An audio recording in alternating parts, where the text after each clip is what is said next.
This conference will now be recorded. For those of you I haven't met, I'm Kristin Hickman, the chair of the Judicial Review Committee. Our topic today is agency litigation web pages. Before we turn to our agenda, Mark Thompson from Aegis will call the roll. Great. So I see, just going down the list, Kristin Hickman here. John Duffy, are you here? Can you hear us?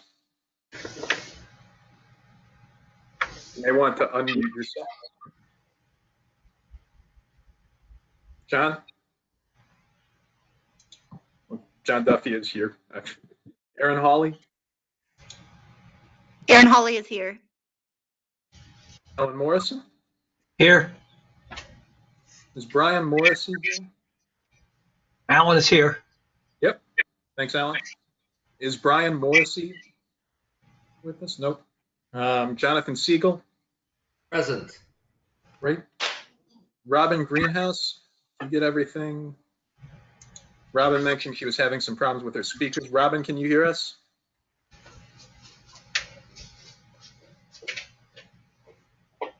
She's here, but we'll work to figure that out. Andrew Vollmer? I'm here. Right. Brady Tensing? Yeah, I'm here. Thank you. Kenny Wright?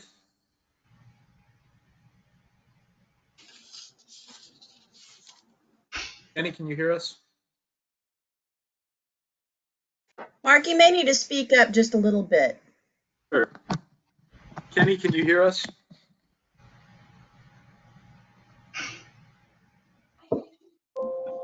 Yes, I can hear you. Can you hear me now? Yep. There we go. Peter Constantine? Not yet. Joe Salome? I'm here. Great. Let's see. Radha Vishnu Vijala? Here. Then I don't see Ron Levin yet, but I understand he'll also be joining us shortly. So on that note, I think roll is called. We also have Reeve Bull, Matt Weiner, Sean McGibbon, Bobby Ochoa, all from Aegis. Well, welcome everybody. Thanks so much, Mark. Next, our executive director, Matt Weiner, would like to offer introductory remarks. Well, I just wanted to welcome everyone and thank everyone for participating. And I know, Kristen, this is your first committee meeting, at least chairing a recommendation project. And I know how busy you are. And I want to just thank you for giving so much of your time to Aegis. I'm sure you'll be a very worthy successor to your two distinguished predecessors, Ron Levin, who may join us in a minute, as well as Leotis. So that's all I have to say. And I'll turn it back over to you, Kristen. Thanks so much, Matt. So again, our topic for the day is agency litigation web pages. Before I turn the meeting back to Mark Thompson to describe the research in support of the recommendations under consideration today, since this is our first time conducting a meeting online in this manner, and since we have with us some first-time attendees, I would like to take just a few minutes to outline our rules regarding speaking and voting privileges. Aegis members, their designated alternates, senior fellows, liaison representatives, and special counsel, as well as invited agency personnel, have full speaking privileges and are able to unmute themselves. To avoid background noise, I still would ask that you keep your microphones on mute. If you would like to speak, please either physically raise your hand if you are, able to be seen, or if you have your video off, or otherwise, just add a comment in the chat feature indicating that you would like to speak. I will keep a queue and will call on you when it's your turn, and then you can unmute yourself. And when you're done speaking, please remute yourself. For members of the public, please use the chat feature to indicate if you would like to speak. Please understand that our standard practice is to allow committee members, other Aegis members, and invited agency personnel to speak first. At an appropriate point in the meeting, I will turn to members of the public who have indicated through the chat feature that they would like to speak, and our technology staff will unmute you. She will then remute you when you have finished speaking. In the event we need to take a vote, only members of the Judicial Review Committee, including government members and their designated alternates, public members, senior fellows, liaison representatives, and special counsel, will have a vote. Please do not vote unless you are a member of the committee. Mark and I have a list of committee members in case you are unsure of your status. With all of that out of the way, I would like to turn the meeting back over to Mark Thompson, who is the Aegis researcher responsible for the research and the report that support the recommendation under consideration today. Mark, go ahead. Thanks, Kristen. I will try to keep this brief, both because I presume you've all had a chance to look at the report and because I'm in the process of losing my voice, so talking for too long is going to be a bit of an issue. This is a project that emerged from an earlier project that Aegis undertook back in 2017. That project concerned making adjudication materials available on agency websites, and it resulted in recommendation 2017-1, which has been well received and has inspired some thought about the desirability of making agency litigation materials available on agency websites. So what do I mean when I say agency litigation materials? Well, the report defines the term to include judicial opinions in cases to which at least one agency is a party, and also substantive filings by agencies in federal court cases, whether the agency is participating as a party or as an amicus. Public access to agency litigation materials is desirable, broadly speaking, for two reasons. First, because agency litigation materials often clarify how the federal government interprets and aims to enforce federal law. On that basis, they can help people understand their legal obligations. Also, because because public access to agency litigation materials promotes accountable and transparent government, it's very much kind of consonant with Aegis's broader mission to facilitate that. Those two reasons distinguish agency litigation materials from litigation filings by private parties, which don't have, although they do have public benefit, when it comes to disclosing them, they don't have the same degree of public benefit. And the report explains that in more detail. The report also explains that federal law doesn't require agencies to post agency litigation materials to their websites. There are avenues, most prominently FOIA, through which the public can procure agency litigation materials. That's qualitatively different from simply having them freely and immediately available to the public online.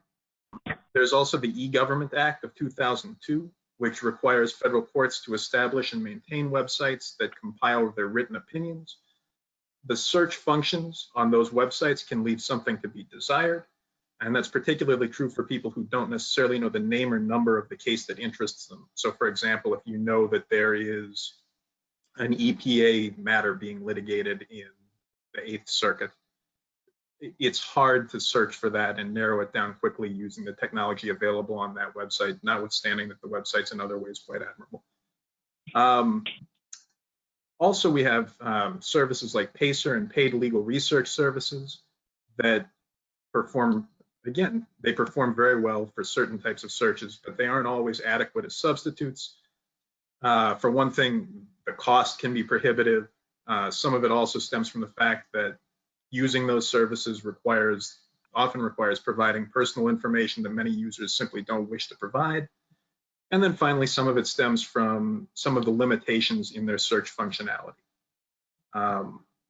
So the point generally is that there's a gap to be filled in terms of providing the public with access to agency litigation materials. And agency litigation web pages can be a very convenient way to fill that gap. For purposes of the report and for today's meeting, an agency litigation webpage is a web page on an agency's website dedicated to systematically cataloging and linking to agency litigation materials from cases in which the agency has participated and that relate to the agency's regulatory or enforcement activities. The documents that you often find on an agency litigation webpage can include things like pleadings, merits briefs, you'll see amicus briefs, court opinions, settlements, and judgments. That's a non-exhaustive list.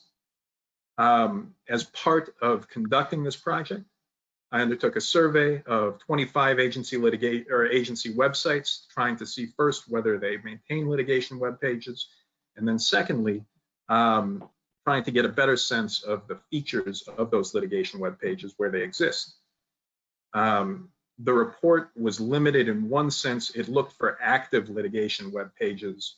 A lot of agencies have older litigation web pages that for one reason or another, they haven't maintained or updated.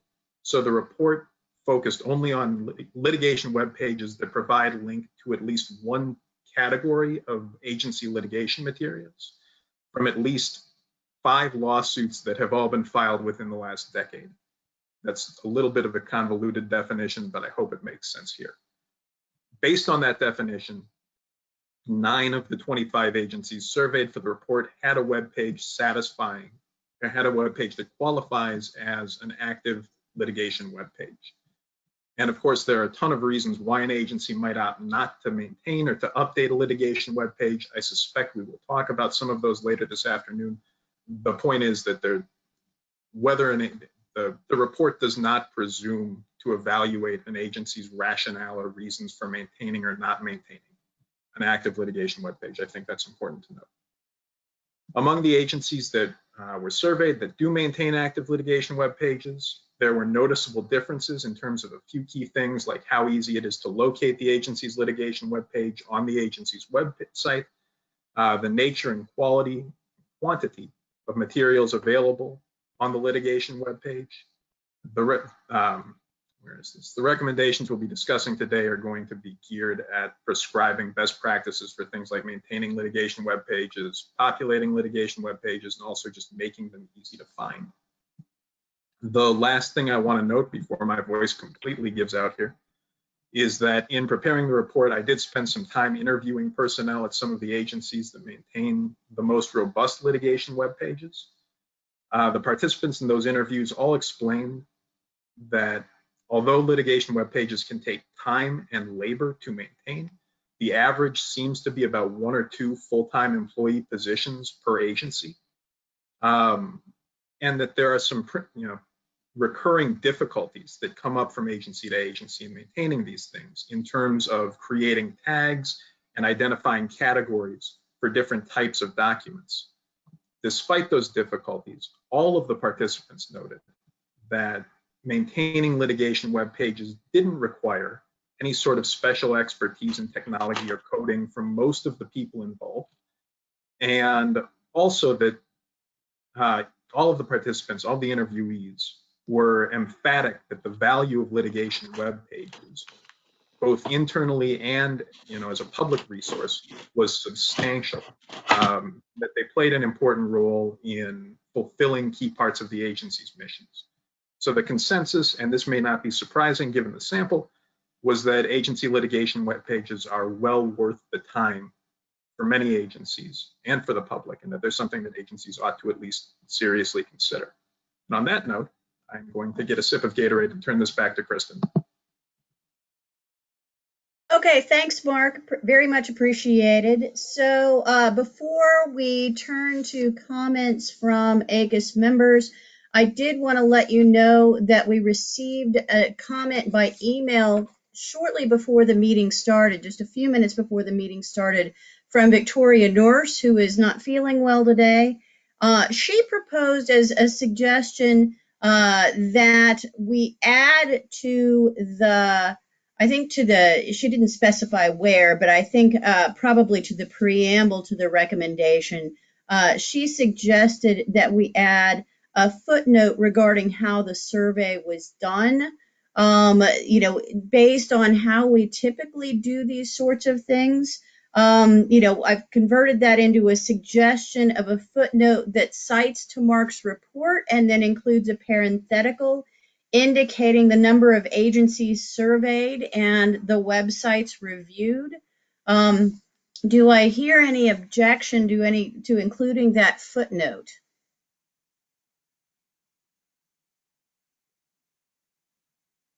Okay, hearing none. I think I can probably depend upon you, Mark and Matt and Reeve to figure out where the appropriate place for that footnote ought to be. Otherwise, let me just open this up for comments from Aegis and committee members. or any of our invited agency personnel for that matter. I mean, I have my own, but I want to give other people a chance first. Just a friendly reminder, you're going to need to either wave at me if you want to get added to the queue, or since most of you aren't on video, I'll need to have you signal me in the chat board. So I see somebody waving, and with apologies, I don't know who you are. So the gentleman in the bluish shirt who's waving. It's John Siegel. Hi, Kristen. How are you? Hi, John. You're a tiny little box, I have to say. So now that someone's sharing the screen, we're all kind of small. Everybody became a tiny little box. So probably the best way to get into the queue is going to be putting your name into the chat. John, go ahead, and then Joe Salome from the Department of Transportation. So John, go ahead first. Thank you very much, Kristen, and thanks to all who arranged this meeting. This is the first time we've done a meeting all like this, so this is great that we're able to keep the work of Aegis going. So just a couple of general comments. I thought this was a very worthwhile project. I know I've often wanted to get access to government litigation documents, and it can be somewhat cumbersome. So this seems like a good idea. It would certainly be good for the public. And it seems like a fairly innocuous suggestion. You might say, who could be against this? But I did, in looking over the recommendation, think of two concerns that people might have, one relating to costs and the other relating to the privacy of some of the documents that might be involved. So with regard to the cost, I mean, I don't have any suggested changes. I just want to throw out these comments for consideration. With regard to costs, I saw the section of the report that discussed this issue and that said that particularly if the agency sets things up with a good content management system, getting documents onto these litigation websites can be done expeditiously and without great cost. But at a minimum, there would be the initial cost of setting up the good content management system. And I would just say I would certainly be quite interested to hear from the government members of the committee, because for agencies that don't already do this, I could imagine that some such agencies will see this as just a big, bothersome paperwork requirement, and they might not be keen to take on the cost. So I would be interested to hear from our government members as to whether, how much they think this would in fact cost. And then the other issue about the privacy of some of the documents involved. I mean, most of the documents mentioned as litigation documents, it seems to me, would just be public documents. Certainly when I was at the Department of Justice, when anyone asked me for any document that had been filed in court, I just sent it to them, usually by email. So that seems fine. But the one category of documents that struck me as potentially different was settlements. I was in an unusual unit. I was in one of the appellate units at the Department of Justice, so we did very few settlements, so I don't really know how settlements work. Generally, I was only involved personally in one, but as far as I know, the document embodying that settlement was never filed in a court, and I didn't see anything in the report that spoke to the question of whether a member of the public would have a right to get access to that document. And I know certainly in the private sector, settlements are often regarded as a matter that should be closely held and not revealed, lest people find out how much cases are worth. Now, we might regard this quite differently in the government. Maybe we think the government should publish those figures precisely so people can know what cases are worth. But I would just like to raise this issue. Was consideration given specifically to the question of documents embodying settlements? Are the public entitled to those? And what would be the effect of recommending that agencies get them posted, even if the public isn't entitled to them? And again, that's something as to which I would like to hear from the government members particularly. Thank you. Okay, next in our queue is Joe Salome from Department of Transportation. Joe, I don't know if you're going to address John's concerns or have additional ones, but we'd love to hear what you have to say. Sure. I can address somewhat the cost issue, because that's a concern for the department. So we sat down with management within the general counsel's office, both political and career, discussed this draft recommendations, and they want me to bring a few concerns to the committee. One of them, which is the cost to create such a web page. We don't have cost estimates. We are concerned. I mean, I do see what you're saying. 1 to 2 full-time equivalents per agency. I guess that would be departmental wide to establish and maintain the page.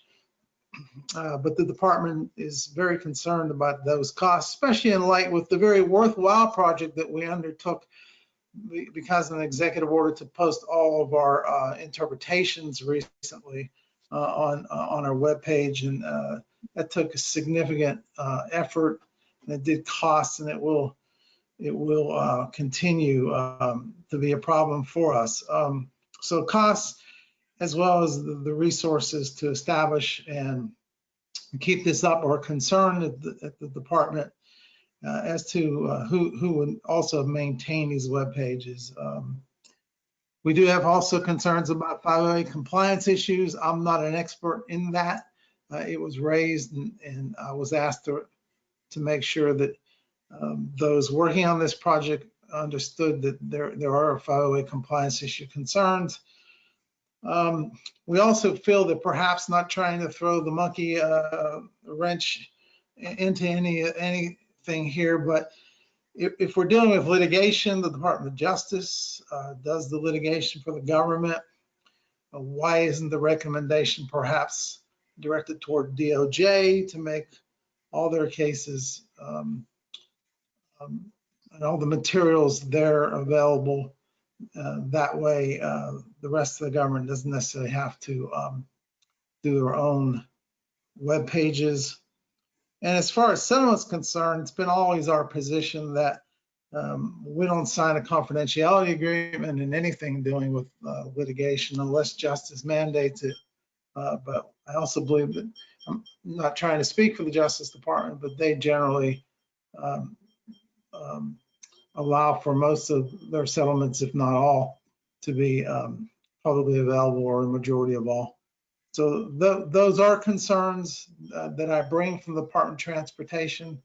Of course, I'm not a voting member. Jonathan Doles is now our voting member for this, but we have concerns that some of this may need to be addressed before we would affirmatively say, okay, we're on board with it. That's what I've been asked to bring to you. Matt or Mark, I don't know if you want to try to point to anything in the recommendation that speaks to the concerns that Joe has raised, or if we just want to go on to the next speakers in the queue. I have Ron Levin and Robin Greenhouse coming up. My only comment is it might be worthwhile to hear from Mark on some of these issues if he has thoughts. The one thing I would say is that the Department of Justice certainly does not have litigating authority, does not litigate on behalf of all agencies. There are many agencies that do have independent litigating agency. They're actually cataloged in one of our source books. But I don't know if Mark has any comments on anything that Joe said. They were all sort of important points that he made. Sure. I can comment briefly, and I want to echo Matt. I think those are important and valuable points, and I think it would behoove the committee to think about them as we go through the individual recommendations and how we can format the recommendations to take them more fully into account. In terms of the DOJ issue, in addition to the point that Matt raised about not all agencies litigating through DOJ, there's also, from the public standpoint, the reality that not all members of the public know where to look on DOJ's website, which arm of DOJ handles which matters for, or which matters for which agencies, and that when the public wants to know what, for example, the Federal Communications Commission is suing over, urging the public to start at DOJ's webpage is perhaps not the easiest or most intuitive way to give the public access to these materials. It would be a different thing, and I think it's something that's worth considering for the committee today, whether it might be worth having, simpler, and just as effective for agencies to include on their litigation web pages a cross-reference to parts of the DOJ's web pages if they think that would be effective and efficient. But again, I think that Joe raises some valuable points, and I think they're ones that can be accommodated within the recommendation. Okay, the next in the queue, I've got Ron Levin to be followed by Robin Greenhouse and Kenny Wright. So Ron, why don't you go ahead? Ron Levin, public member. Senior fellow, former public Oh, member. sorry, senior fellow, I apologize. That's okay. Maybe no worse. Anyway, I got here a little late because of a conflict, so my point may already been addressed, and if so, I apologize. But when I read the text of the recommendation, proposed recommendation, I literally could not ascertain from reading it whether the intent is to include filings by private persons, because those would fit within the literal meaning of the first paragraph of the preamble as pleadings, briefs, and court decisions bearing on agencies' regulatory or enforcement activities. Well, private persons' filings do bear on them. And it includes court decisions, so you wouldn't infer from the way it's worded that it refers only to products that agencies generate. And reading the whole of the document, I couldn't really tell. Now, when I look at the report, it does seem I can infer from it that the intent is to cover only court decisions and documents that agencies themselves generate, and not briefs filed by private persons. So A, it should be clarified if that is indeed what is intended here. And B, is that an appropriate limitation? The report makes the point that the case for focusing on agencies is stronger because then you have more accountability for the government. You have information about what the government's position is, but surely there's some informational value to knowing what arguments the government's pleadings are responding to. You may need to know that in order to understand what the document is saying. And of course, understanding what arguments are made against them would contribute to accountability, because now you know what it is that they either have addressed or have evaded, etc. Now, it seems clear that there are arguments against including private filings as well, since that could be 20 times as many documents as the agency itself generated. So I think that's an issue that it should at least be considered by the committee. And at the very least, if the decision is no, it's just too big of a can of worms, there should be something in the recommendation that says we are not addressing filings by private, so you guys figure it out on your own.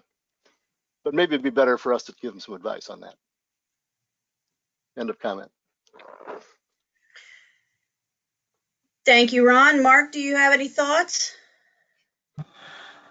No, only that I agree with Ron that I think that's something the committee needs to discuss. The report does make clear that it's focused on agencies' filings and agencies' filings only. Part of that concern goes to the practicality issues that Ron raised in terms of not just inundating agencies with documents. Part of it goes to privacy issues that Joe alluded to. I think Joe alluded to, in terms of, you know, it's one thing for an agency to post documents that it has reviewed or that government attorneys have reviewed for potential privacy concerns.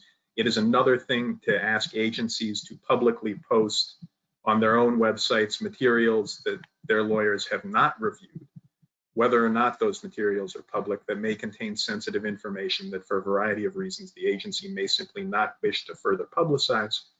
But I think that fundamentally, you know, it is as Ron said, there are costs, there are benefits to sharing the publicly filed materials.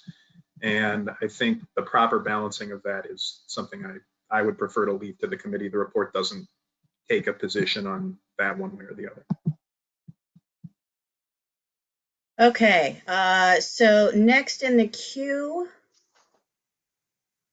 Next in the queue is Robin Greenhouse from the IRS.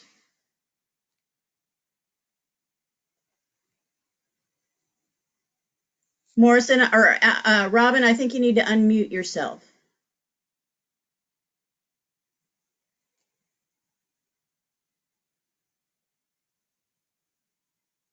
Still not hearing you, Robin. How about if we move on to Kenny Wright and circle back to you, Robin?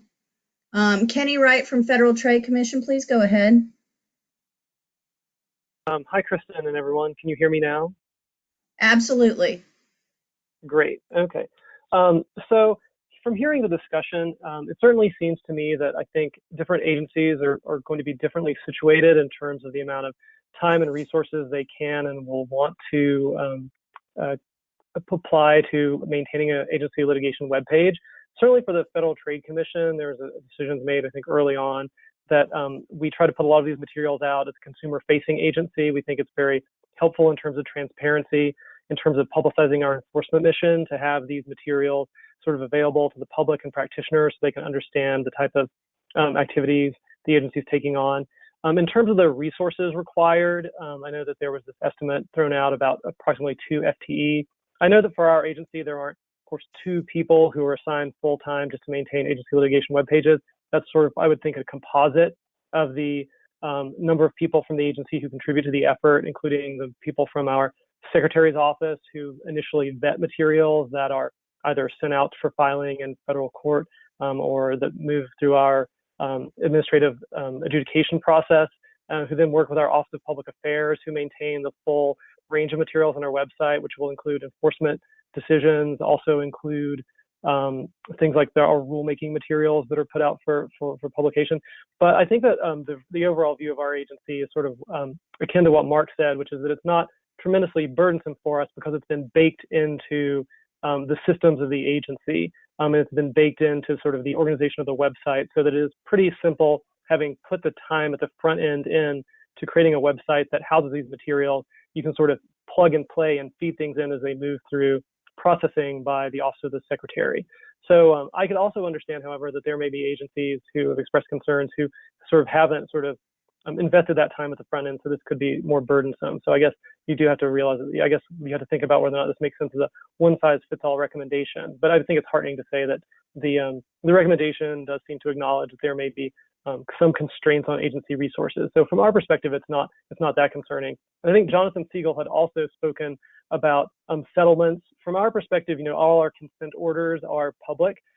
We vet things through the Office of the Secretary and through the operating bureau attorneys to make sure that things are appropriately handled with in-camera treatment or in public courts protective orders for confidential information. So nothing, so everything's done in sort of accordance with our rules of procedure, and nothing that includes non-public information that a party objects to having placed on the public record would be put there. So there's vetting for that, and then notification to any parties if there's a request to make some information public or request that their information be disclosed. And so we sort of do that vetting before it goes to our Office of Public Affairs to make public. So, but I think it is certainly appropriate, at least from our perspective, that agency settlements or consent order materials be placed on the public record, so that the public can have a sense of what's the basis of the decision and the basis for terminating a matter that a complaint has been filed in.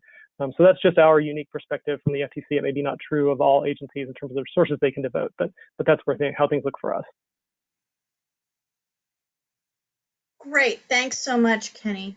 Robin Greenhouse, I understand you've gotten your audio situation sorted through, so why don't we give you a chance to bring up your comments?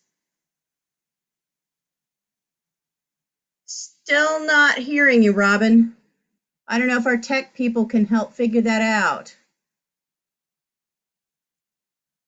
In the interest of moving forward, so I understand that our tech people are still working with you. So in the interest of moving forward, let's bring up Alan Morrison and then maybe circle back to Robin. Thanks, Kristen. On the issue of settlements, I think that Jonathan Siegel's concerns were principally not with situations where there are consent orders entered into in a court that's enforceable, but rather dollar amounts paid out sometimes for attorney's fees, sometimes for other matters such as tort cases. And I haven't looked at it in some time, but my general impression was that the agencies treated those as non-public and you had to sue for them, and you generally didn't get them. Even when the individual was willing, who was the recipient, was willing to do it. But I think the question is, if they are filed in court, then the answer is yes. Otherwise, I think we're taking on a bigger task than we need to on this particular project. Second, on the question of how this thing is done mechanically, I'm not talking about the startup, but I'm talking about the regularization of it, so that everything actually that is subject to this practice does get up on the website. And I'm especially interested in hearing how this is done for agencies that do not have their own litigating authority, and the Justice Department litigates it for them. How do they manage to do that? And I was wondering whether we could include in maybe in the report or someplace else some how to do it, so that agencies who are starting up do not have to reinvent the wheel, and also know how they do it on an ongoing basis. I don't think that's a question of cost, but it's rather a question of burden and being sure that everything that gets filed gets up on the website, and make it clear that also that the rule, that the suggestion applies both to the Department of Justice and to the agency, so that a person could look in either place if they wanted to see what was going on. On the regarding Ron Levin's question about whether we should put other parties up there as well, I think the answer is no. It's a matter of policy. I agree it should be clarified. I think it's an unnecessary burden for the agency, and equally important in terms of, if you really want to know, you can look at the docket number on the agency's paper and go find it on Pacer or some other place that way. Or for that matter, you can look at the certificate of service in at least some cases and find out who was being served and go to it that way. So that's my position on that. Thanks. Okay, let's. Kristen, Robin, apparently. Great. The charm. Go ahead, Robin. Thank you. So I'm calling on behalf of IRS Chief Counsel, and unlike many of the other agencies, we only litigate in one court, the U.S. Tax Court, which does have a website that allows free access to court opinions. But the concern that we have, as well as the tax court, is having other pleadings that would disclose confidential taxpayer information. And so that's the reason why, the IRS would be very concerned about including other pleadings on an external web page that would be created. Additionally, some other issues would be, we have about 26,000 cases in the tax court, so the burden would be substantial to create a system like that.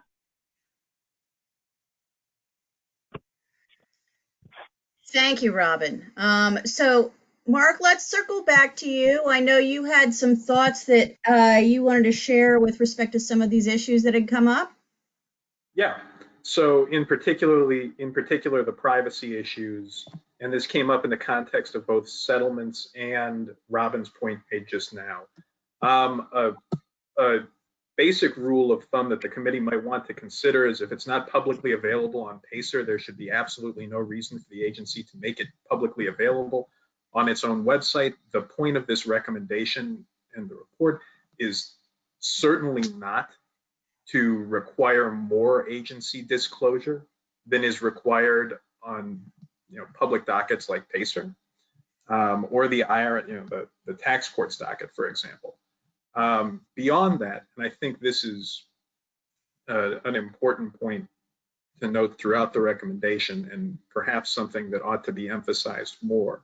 I agree that it's important for the recommendation to give agencies some discretion to allow for concerns like the one Robin just raised. And if there are certain classes of materials that present an extreme risk of disclosing PII, or the posting of which would require so much extra work work by the agency as to make it practically untenable. That's something that I think the recommendations can be tailored to account for. So that's all I was going to say about that. So I know Alan Morrison had a question for Robin Greenhouse. Alan, go ahead, please.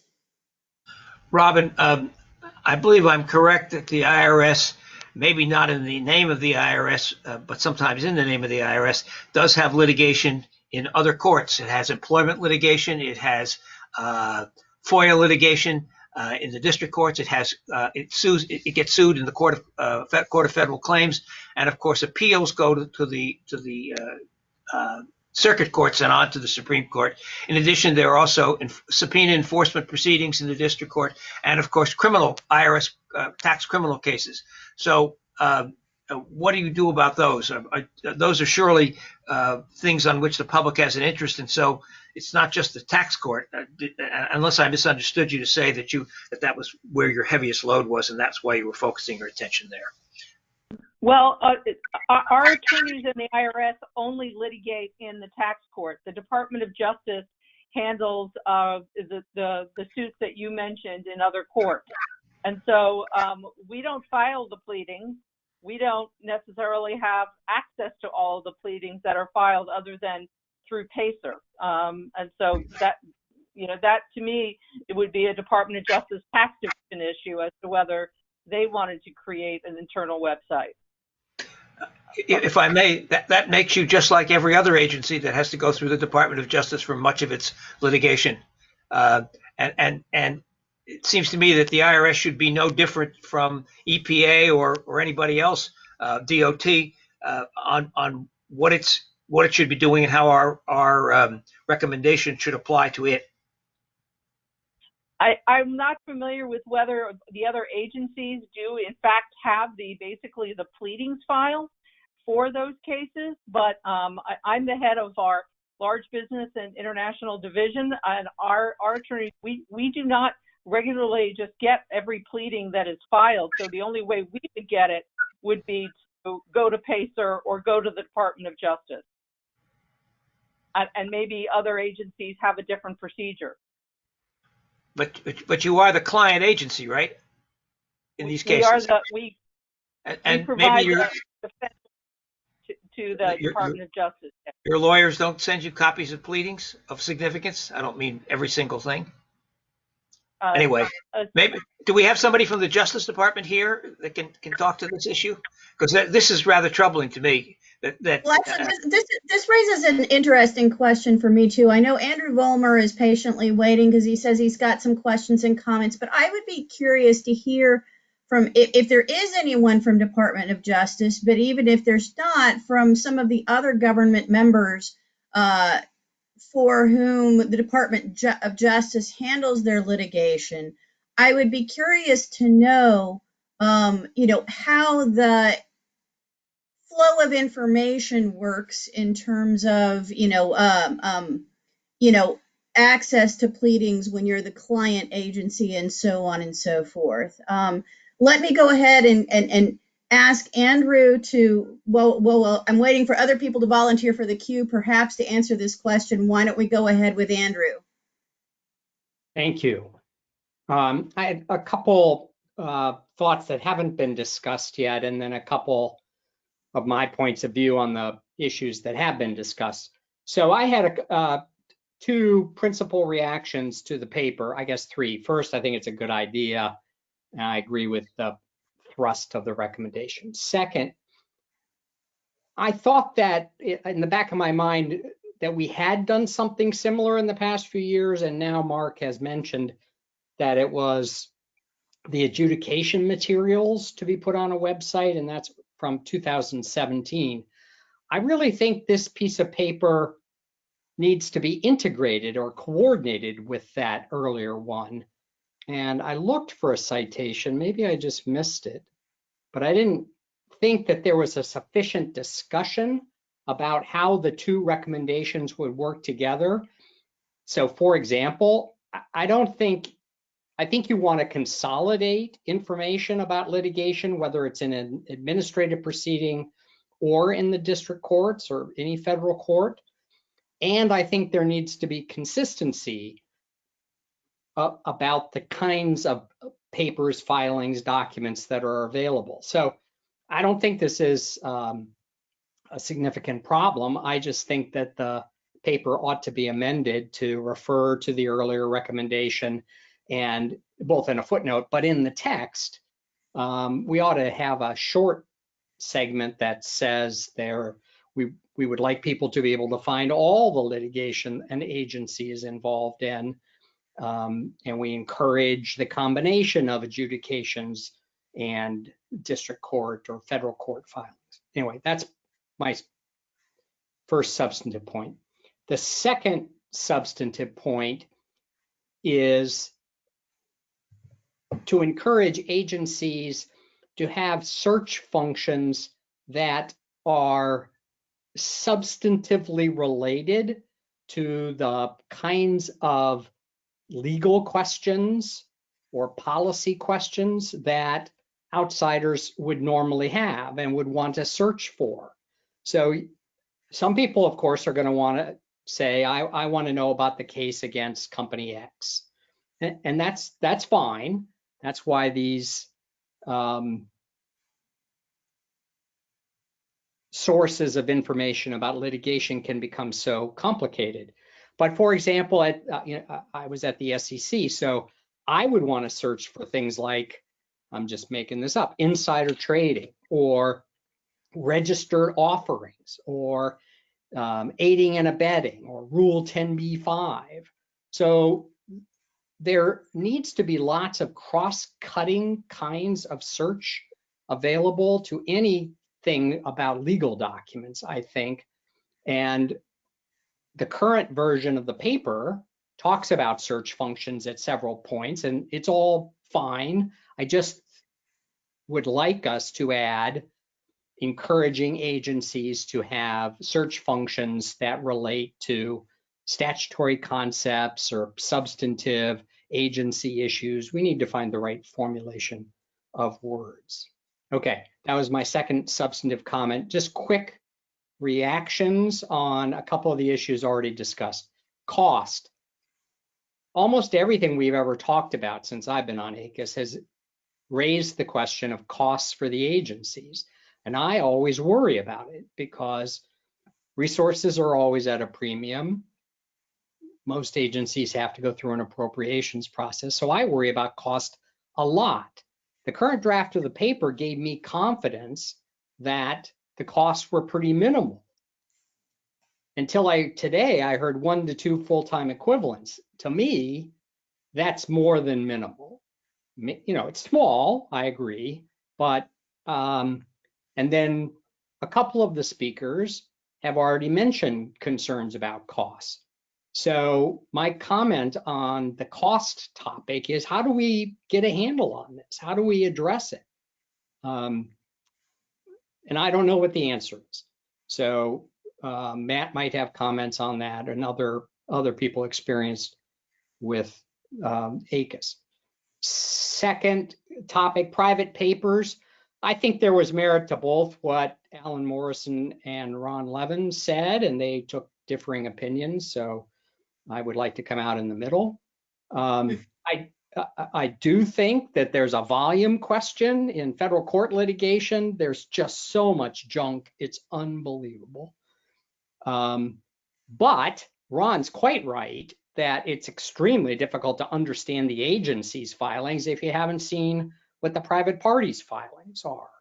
So I would encourage us to clarify what we mean about whether private party papers are to be part of the website or not. And second, that we ought to encourage agencies to put the most significant or substantive or pertinent, relevant, again, we have to find the right words. But for example, if an agency's been sued, I'd like to have the complaint from the private party. If there's a motion to dismiss filed by the agency, I'd like to see the op to it, you know, that sort of thing. But do I want to see all the requests for status conferences or discovery requests? You know, no, I don't. Final point, and Robin raised this, I think, concerns about volume. I had a worry about high volume agencies. So I think about the Social Security Administration. I think about Customs and Immigration, in particular immigration litigation. I know most of it's administrative, but I expect some goes to federal courts as well. And do we want to think harder about that, or do we want to leave it within each agency's discretion? There does seem to me to be some agencies whose litigation volume is so high that it would be difficult to implement this recommendation. Okay, thanks very much. So I'm not seeing anybody jumping to talk about their experience in terms of liaising with DOJ, where DOJ is representing the agency in public or in court. Kenny, I don't know with respect to Federal Trade Commission whether the Federal Trade Commission handles its own litigation or whether DOJ handles it for it at all. But do you have any experience in that regard?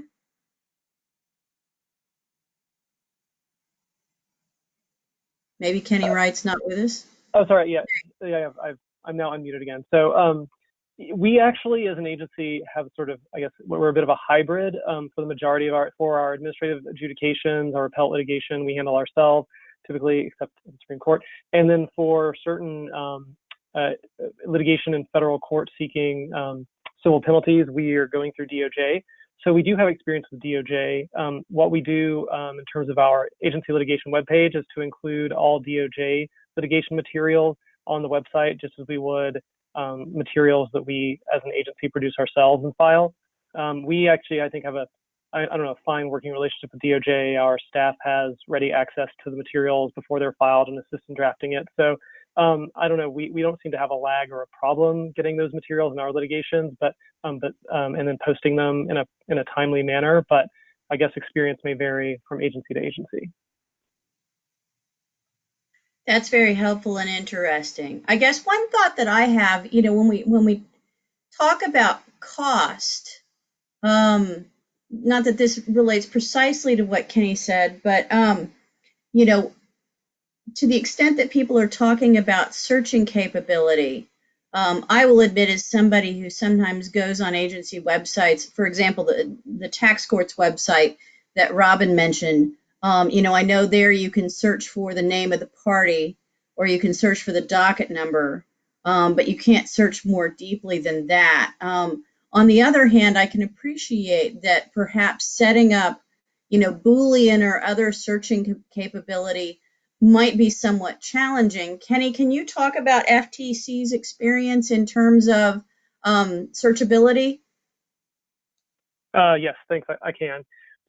So in terms of searchability, from the agency perspective, the sort of platform and framework that our website is built on provides for tagging and filtering in a manner that makes it easier to search, of course, by party name and certain other types of parameters, like is this are we looking for amicus briefs? Are we looking for merits briefs, et cetera? Those types of sort of broader terminology. In terms of this sort of subject matter searching that some people were alluding to, I think that there's sort of a hope that would become easier maybe in the next round as our website's upgraded and the platform is redesigned for the next phase of our overall website and the agency litigation web pages. But I do think that there would be potentially barriers for us and other agencies for making a extremely robustly searchable website by topic area, such as antitrust, specific subsets of antitrust subject matter, or searching by litigation under a particular agency rule, like the CAN-SPAM rule. So I think that in terms of the robustness of searchability, that could actually be a problem, because we're not Google. We don't sort of have this sort of level of algorithmic search capability sort of build that into the website, I think, quite easily. So we do have a sort of website that's easily searchable by tagged categories and then is somewhat robustly searchable by subject matter. I'm talking to Mark about the report. One thing that our Office of Public Affairs mentioned is that we are trying to increasingly, although it's not required for each case, to include a case summary on the agency litigation webpage, so that the general subject matter of the topic of the case is as summarized early on the page, so it's more easily searchable by on a Google, some externally who's not going to our website, but is searching through Google or some other search engine, has an easier time of finding something if they're looking for it by subject matter. But that's difficult. It's a little bit more time consuming. It requires more interface between sort of our Office of Public Affairs, our Secretary's office, and our and the subject matter folks who are sort of doing the litigating themselves. So that can be a little bit more difficult. But I think it's something that's good to sort of recommend for agencies, perhaps, or sort of it's a wish list kind of item, but I wouldn't want to mandate that in the report or suggest that every agency has to make something that's robustly searchable in that way. Alan Morrison, you've got some questions. And I don't take a position on any of these, but I went back and this conversation was very helpful as I went back and read what I thought I understood to be recommendation number one. I now see that there's lots of questions. So the first one is, are we talking about only materials that are filed or all materials? Second, are we talking about court litigation only or agency litigation? Take the immigration area. There are 400,000, I think is the last number I saw, of those cases decided every year in both the EOR and the BIA. Do we expect them to go up, or are we just talking about courts, or is it different for different agencies? The FTC might have a very different ratio than the Justice Department. And last, are we talking about all litigation materials or only significant ones in what we're doing? In one way, submitting them all is easier because then you just put them all up and nobody has to make any judgments. But that may be a burden in a different way. So maybe I should ask, what do the agents do? The ones who have agencies that have litigation websites, how do they resolve those three issues that I just talked about? Mark, since you wrote the report, do you have any thoughts in this regard? I can try to take a stab at answering some of Alan's questions because I think some of them are resolved by the report's definition of agency litigation materials. We are talking about materials that are filed in federal court, and I can probably be clearer, and the recommendation might want to be clearer about noting that we're talking about principally Article 3 tribunals, or if we want to include administrative tribunals like EOIR, you could. I will leave that to the committee, but I think there's a relatively simple and straightforward line to draw there. In terms of significant litigation materials, a lot of it has to do with what is convenient and practicable. And I also would be interested in hearing from members of the committee, especially the government members, about this. But what percentage of litigation materials, how easy is it, for example, for the agency to do something more discriminating than simply posting every single document, because it would clutter an agency's case page to no end every time a new attorney makes an appearance in a case or withdraws from a case that is of minimal public significance. And so if the agency can avoid posting those materials, there's likely some benefit to that, just from a clarity and simplicity standpoint. And beyond that, I think, actually, I think that addresses most of Alan's points, but I'm more interested, as he was, in hearing from government members on this one. Kristen, may I just jump in for 1 second? And Absolutely. Please go ahead, Matt. I don't know if it's worth Mark addressing this further, but as Mark mentioned at the outset, Aegis has already issued a recommendation on the availability of adjudication materials. I don't know exactly where we want to draw the line and whether we want to include Article 1 courts, but the example of EOIR is, as far as I'm concerned, has already been addressed by the prior recommendation. And I think it would be beyond the scope of this project to revisit that recommendation. Now, it may be worth talking about, apropos of Andy Vollmer's point, how the two recommendations should sort of cohere. And I think, as Mark would be able to tell you, there are a few agencies, the NLRB I think comes to mind, where the agency adjudication materials and the judicial review materials, all in circuit courts, are very well integrated on the website. So that subject, the relationship between the two, probably is worth serious committee discussion. That's all I wanted to say. No, you make a very good point, Matt. And actually, I wanted to make two of the same points. Number one, about the possibility of including Article 1 courts as well as Article 3 courts. But then in addition to that, at a minimum, dropping a footnote or otherwise including some language in the preamble about how this particular recommendation interacts with, without impinging upon, the recommendation with respect to agency adjudications that we adopted a couple of years ago. Okay, we've been going for about an hour at this point. I would imagine many people might like a very short break. So how about we take a 5-minute break and then come back? I see it, according to my clock, it's about 2:03. Let's come back at 2:08. Just take a short break.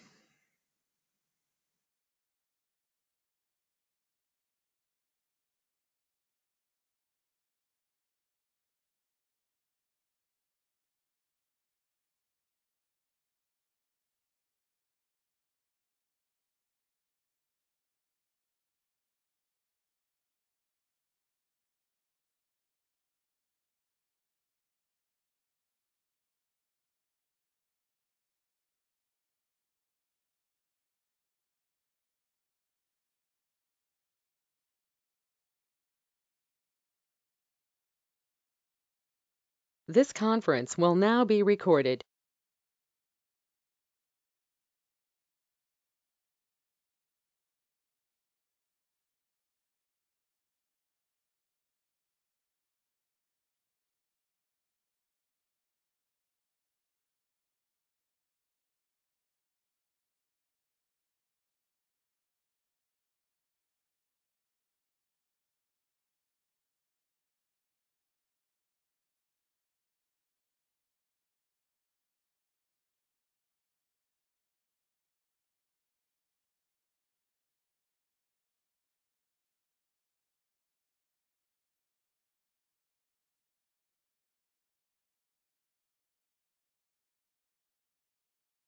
Okay, well, it's been about 5 minutes. Let's call it like a 1-minute warning for people to come back together before we get started again.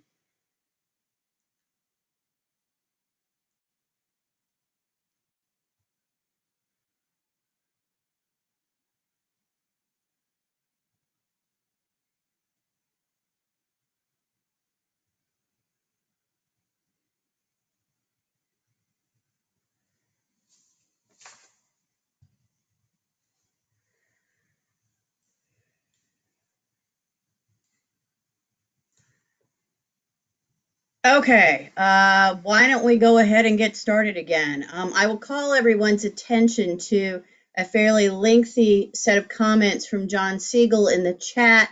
Given that John is having computer difficulties, you might take a look at those. And then a request from Alan Morrison that before our next meeting, we circulate the adjudication recommendation that we've been talking about, so that people can review it in conjunction with this one. As I've been listening to this fairly high-level concept discussion, I've heard comments with respect to, settlements, privacy, cost, coordination with the Department of Justice, as well as coordination with the agency adjudication recommendation from a couple of years ago. It seems to me that we have a lot of questions. I don't know I don't know if we're ready to make decisions with respect to any of those questions. Matt or Mark, do you have any suggestions in that regard?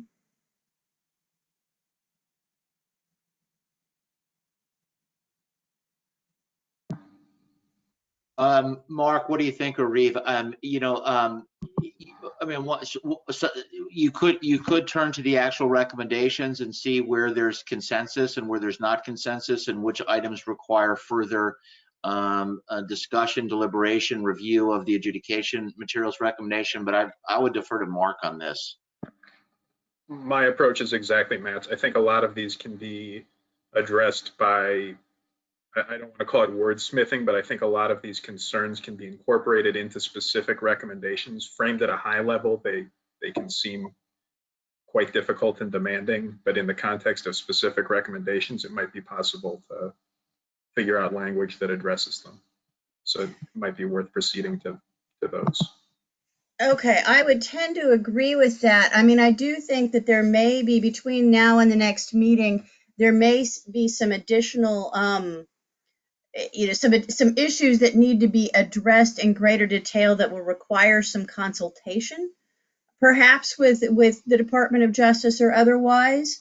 But it does seem to me that at least some of these issues can be addressed with a well-placed sentence or footnote here or there.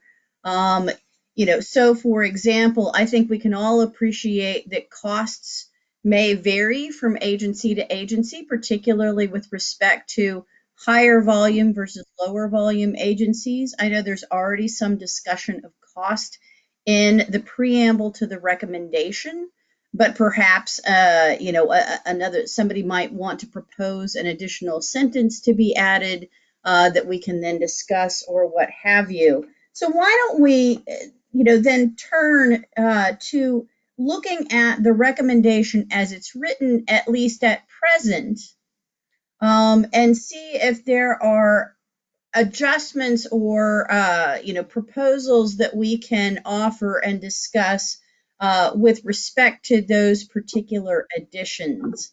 So I'm going to kick one off here with the first recommendation. So one of the things I noticed that, with this very first sentence in the first recommendation, that, here in the recommendation, it says that agencies should provide access on their websites to agency litigation materials, including documents like pleadings, briefs, court opinions, and settlements. And yet at the same time, so in the preamble, when we define what constitutes agency litigation materials on lines 2 and 3, we define it in a manner that seems more of an exclusive list. This recommendation defines as pleadings, briefs, settlements, and court decisions. And that, so one seems exclusive and the other seems as though it might be more expansive.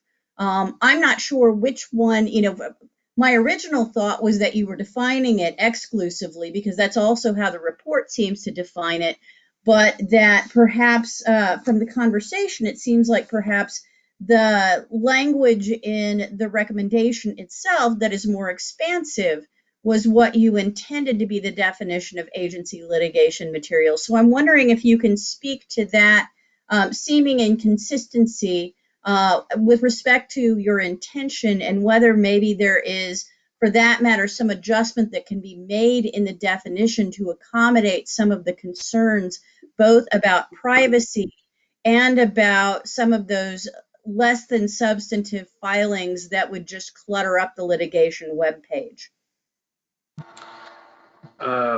Yeah, I'm happy to do that. Based on some of the comments, I would actually favor the more expansive, inclusive definition rather than the exclusive one based on the comments we've heard today, because I tend to think that, and this is again based on the comments we've heard from different folks, that giving agencies more discretion to tailor the documents that they include on their litigation web pages is optimal here, and I think a less exclusive definition might facilitate that. Kristen, your second question has already escaped me, the second point that you made. Sure. So if we're let's say we reframe lines 2 and 3 in the preamble to say which this recommendation defines as including pleadings, briefs, settlements, and court decisions bearing on agencies' regulatory or enforcement activities.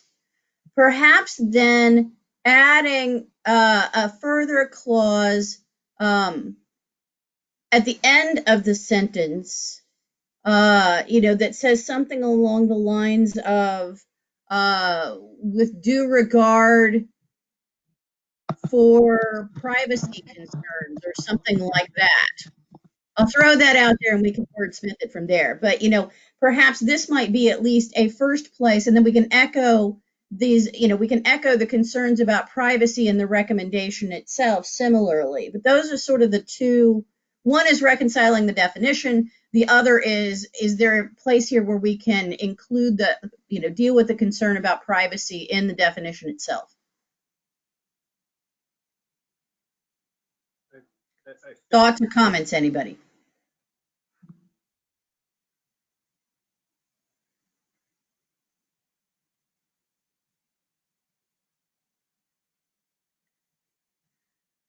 This is Kenny Wright, if I can weigh in.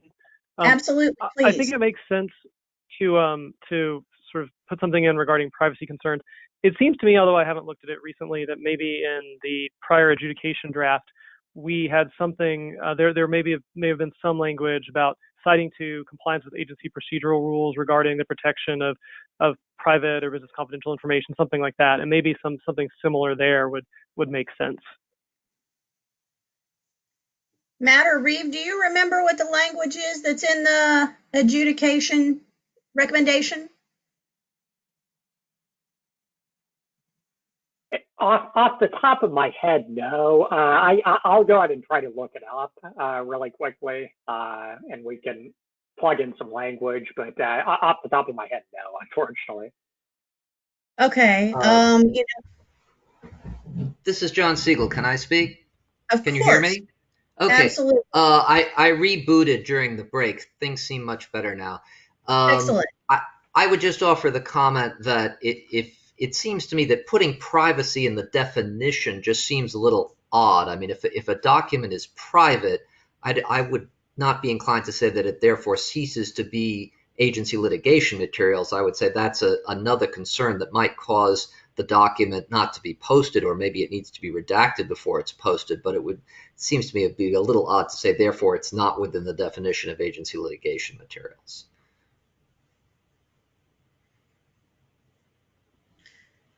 Hi, this is Peter Constantine. If I could join you, I agree with that. I think that's a fair statement that these are litigation documents. We're just simply saying there may be times these particular types aren't going to be posted out of privacy concerns.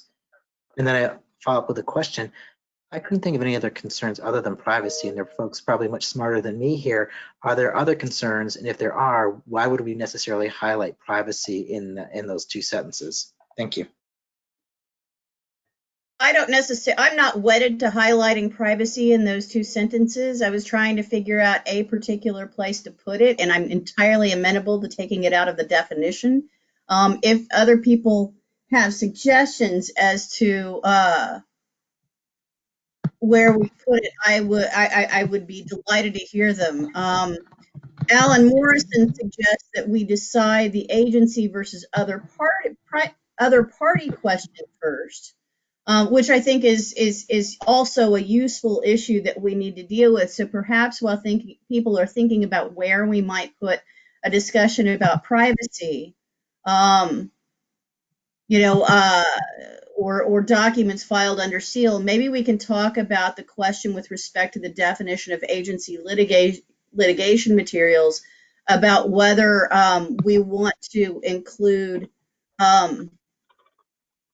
just agency filings or filings by other parties. I know that that's something that was raised in the discussion. I don't know. I don't have a good sense of the. I don't know if I could really call it the room, but a good sense of the room in terms of which way we ought to go with that. I see Ron waving his hand. So Ron, go ahead. Well, since I brought it up, I think I should acknowledge that I forged a consensus that it would not fall within the definition, contrary to what I was implying in my comment. Clearly, I think you would want to say probably in a footnote to the first paragraph where we purport to define what agency materials are, litigation materials are, you would say this doesn't refer to private persons. You may want to say it would be really costly. You may want to say agencies are nevertheless encouraged to selectively post documents that would be of interest, subject to considerations of feasibility. That was the sort of middle position that Andy proposed, and I would just throw it out without trying to be an advocate for it, because I think the weight of comments was, we may not even want to do that, but I think that's, you know, what you could consider doing. Okay, let me make one observation. Although, you know, we've been including information in the chat, and particularly when John Siegel was having computer difficulties, he included a very lengthy chat item. Some of you may not be aware that the GoToMeeting platform does not record the chat. And so to the extent that we're putting extensive suggestions into the chat, you know, we may have somebody, whether it's you, Mark, with respect to putting things into places, or somehow we're going to have to figure out a way to keep track of the suggestions that are being included in the chat. So I understood you to say, Ron, that you are generally okay with the idea of not requiring agencies to include private party filings, although we might encourage them to selectively include private party filings. Maybe the solution here is to go with an expansive definition of agency litigation materials that is not specific with respect to agencies or private parties, but then elsewhere, for example, where we talk about cost, perhaps there it makes sense to talk about agencies having discretion with respect to whether to include, you know, private, you know, under what circumstances to include private party filings, you know, some of these other concerns about privacy, materials filed under seal, etc., you know, publicly available materials, etc. Perhaps at least in the definition here, using the term publicly available to describe pleadings, briefs, settlements, and court decisions. Does that seem sensible to people?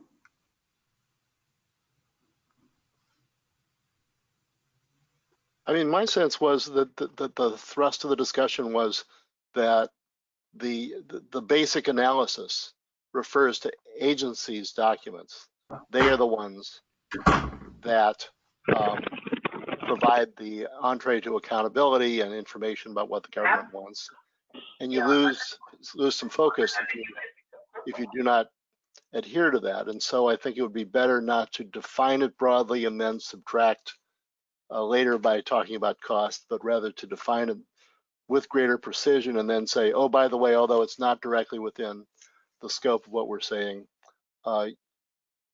individual agencies may decide that they want to include some documents or not.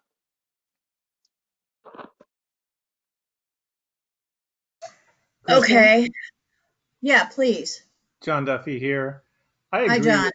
agree with Ron, because I think a number, even looking at the FTC's webpage, which I was just doing in their, I think, pretty helpful listing, it's also singled out in the report, they don't include any private party filings. And it seems to me that if you're dealing with at least litigation in the federal courts, if you really want to understand more about the litigation, then you need everything, and you may as well go to PACER at that point.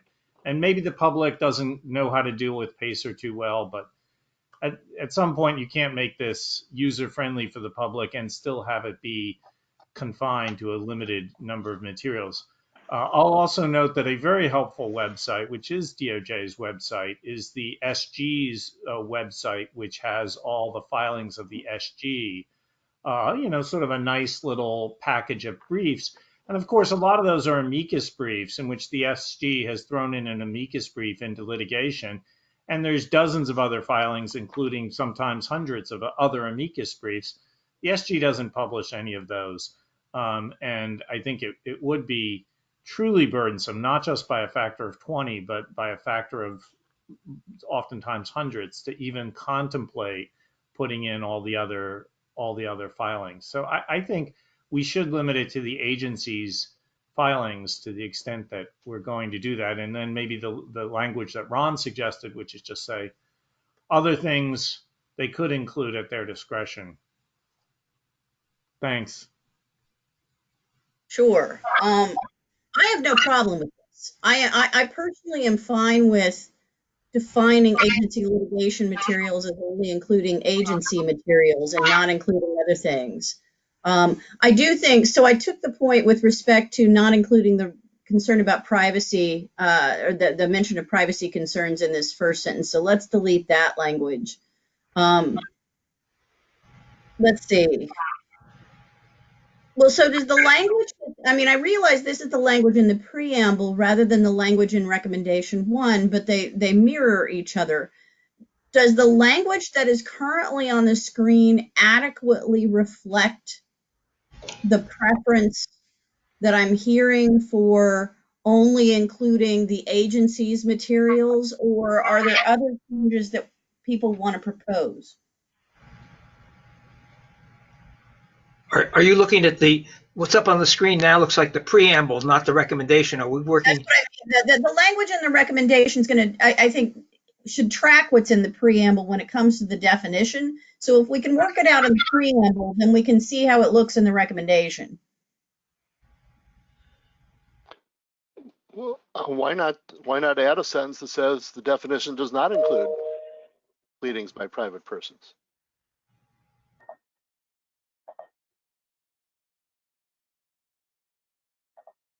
And do you want pleadings or filings? Filings. Yes. Sorry, Kristen, do you mind if I jump in just really briefly with a quick Please go ahead. Wonderful. Yeah, thanks. So just really quickly for the general interest of the committee. So since the meeting itself is being recorded, but the chat feature is not being recorded in any way, GoToMeeting doesn't allow us to preserve that. If we could just limit the use of the chat feature to just weighing in as to whether or not somebody wishes to speak, and any substantive comments, if you could wait to actually make those in the actual discussion, that will help in terms of just preserving the record of this. So just wanted to briefly note that. That is our policy, Kristen. That is we just decided the other day, and we probably didn't communicate this to you. We've decided, given this issue of these sidebars, so to speak, that we would not have, insofar as possible, in order to preserve as much transparency and so that committee members would all hear what other committee members are saying, that there wouldn't be any kind of substantive sidebars through the chat feature. It should only be used to seek recognition. Yes, and that was the point that I made a little bit earlier about the fact that it's not being recorded. Kenny Wright, you've got what looks to me like a great proposal in the chat. We may need to, I think my suggestion at this point for Mark, if you're tracking the document, would be if you could find somewhere to take Kenny's language and insert it as a proposal that we can then get to and discuss, so that it's not in the chat, but it's in the document itself. That would be helpful. But I would just request that all the committee members, so that we have a consistent practice across committees, that committee members do not, and any attendees do not make substantive comments in the chat box. We shouldn't have these sidebars. It should just be a mechanism to seek recognition. Sure, absolutely. I just don't know. It's a fairly lengthy edition, and so rather than reading it out, it seems to me to be sensible to try to cut and paste it into the document, and then everybody can look at it on the screen and read it, because it looks like a very useful proposal for us to discuss. So that's my only suggestion in that regard, and I think from here on out we can all honor that request not to put additions into the chat. Okay, but going back to the definition here, is filings the word that we should have here? Does that encompass pleadings, briefs, and settlements? It certainly doesn't include court decisions, but that wouldn't be the problem. So is filings the right term? I wasn't a litigator, so this is one where I need to rely on other people. Yeah, John, go ahead. I think filings is a good term because, among other things, if you say pleading, briefs, and settlements, that does not include other kinds of filings. For example, motions, and the memoranda of law that might accompany a motion in district court would not necessarily be referred to as a brief. So I think we do want some more encompassing term. While I have the floor, let me apologize for putting more in the chat box earlier. That was just because I was having connection problems. I think the policy Matt and Kristen have outlined is a very good one. So let me just say the main thing I had in the chat box, I don't know if this was covered during the time I was having connection problems, but I think we really should run this by DOJ if their member is not on this committee, because otherwise I could just foresee an explosion at the plenary if that's the first time DOJ hears of this recommendation. And finally, one other thing, I noted as we were talking that in recommendation 1, it says that the agency should implement a protocol to ensure that before a document is posted to the agency's litigation webpage, the lawyers responsible for drafting and filing the document have reviewed it and certified that it does not contain private or protected information. So that implies that it is the agency's document. That wouldn't make sense if it's a private party's document. So one could infer from that we're only talking about the agency's document, but I do think it would be a good idea to state that expressly. So I answered your original question about filings, Kristen, and then I went on to a couple of other things. Totally fine with me. Mark, have you talked with DOJ about any of this? So I've interviewed a number of agencies. Can I just jump in here? First of all, our member from DOJ is Beth Williams, Assistant Attorney General Beth Williams. I believe she is a member of this committee. Reeve, could you correct me if I'm wrong? She's on my list. That is correct. Yeah, Beth Williams is a member, and I believe Brady Thompson is participating as an alternate for Beth in this meeting. So DOJ is represented on this call. I just want to make that clear. Okay. Thank you. Thank you for that. Okay, DOJ is here.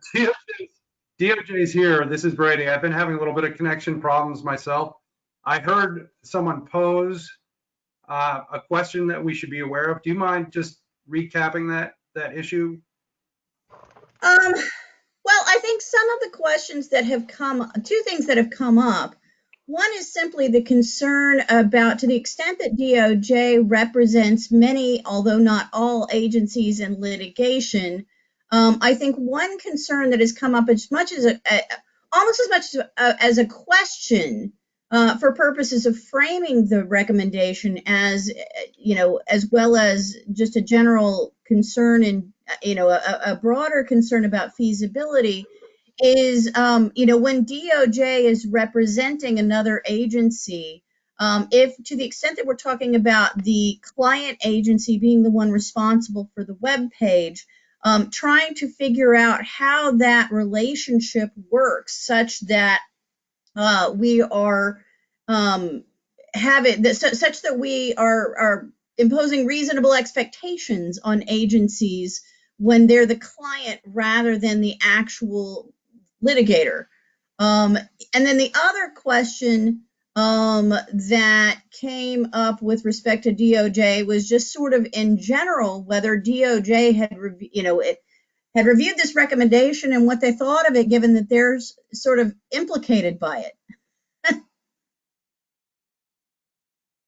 Well, I gotta say, I have not gone to all the components who would have equities on this. Mainly, I assume Civ and Crim even. I mean, would this propose to have the criminal section post every pleading that it has to deal with around the country, or just administrative case?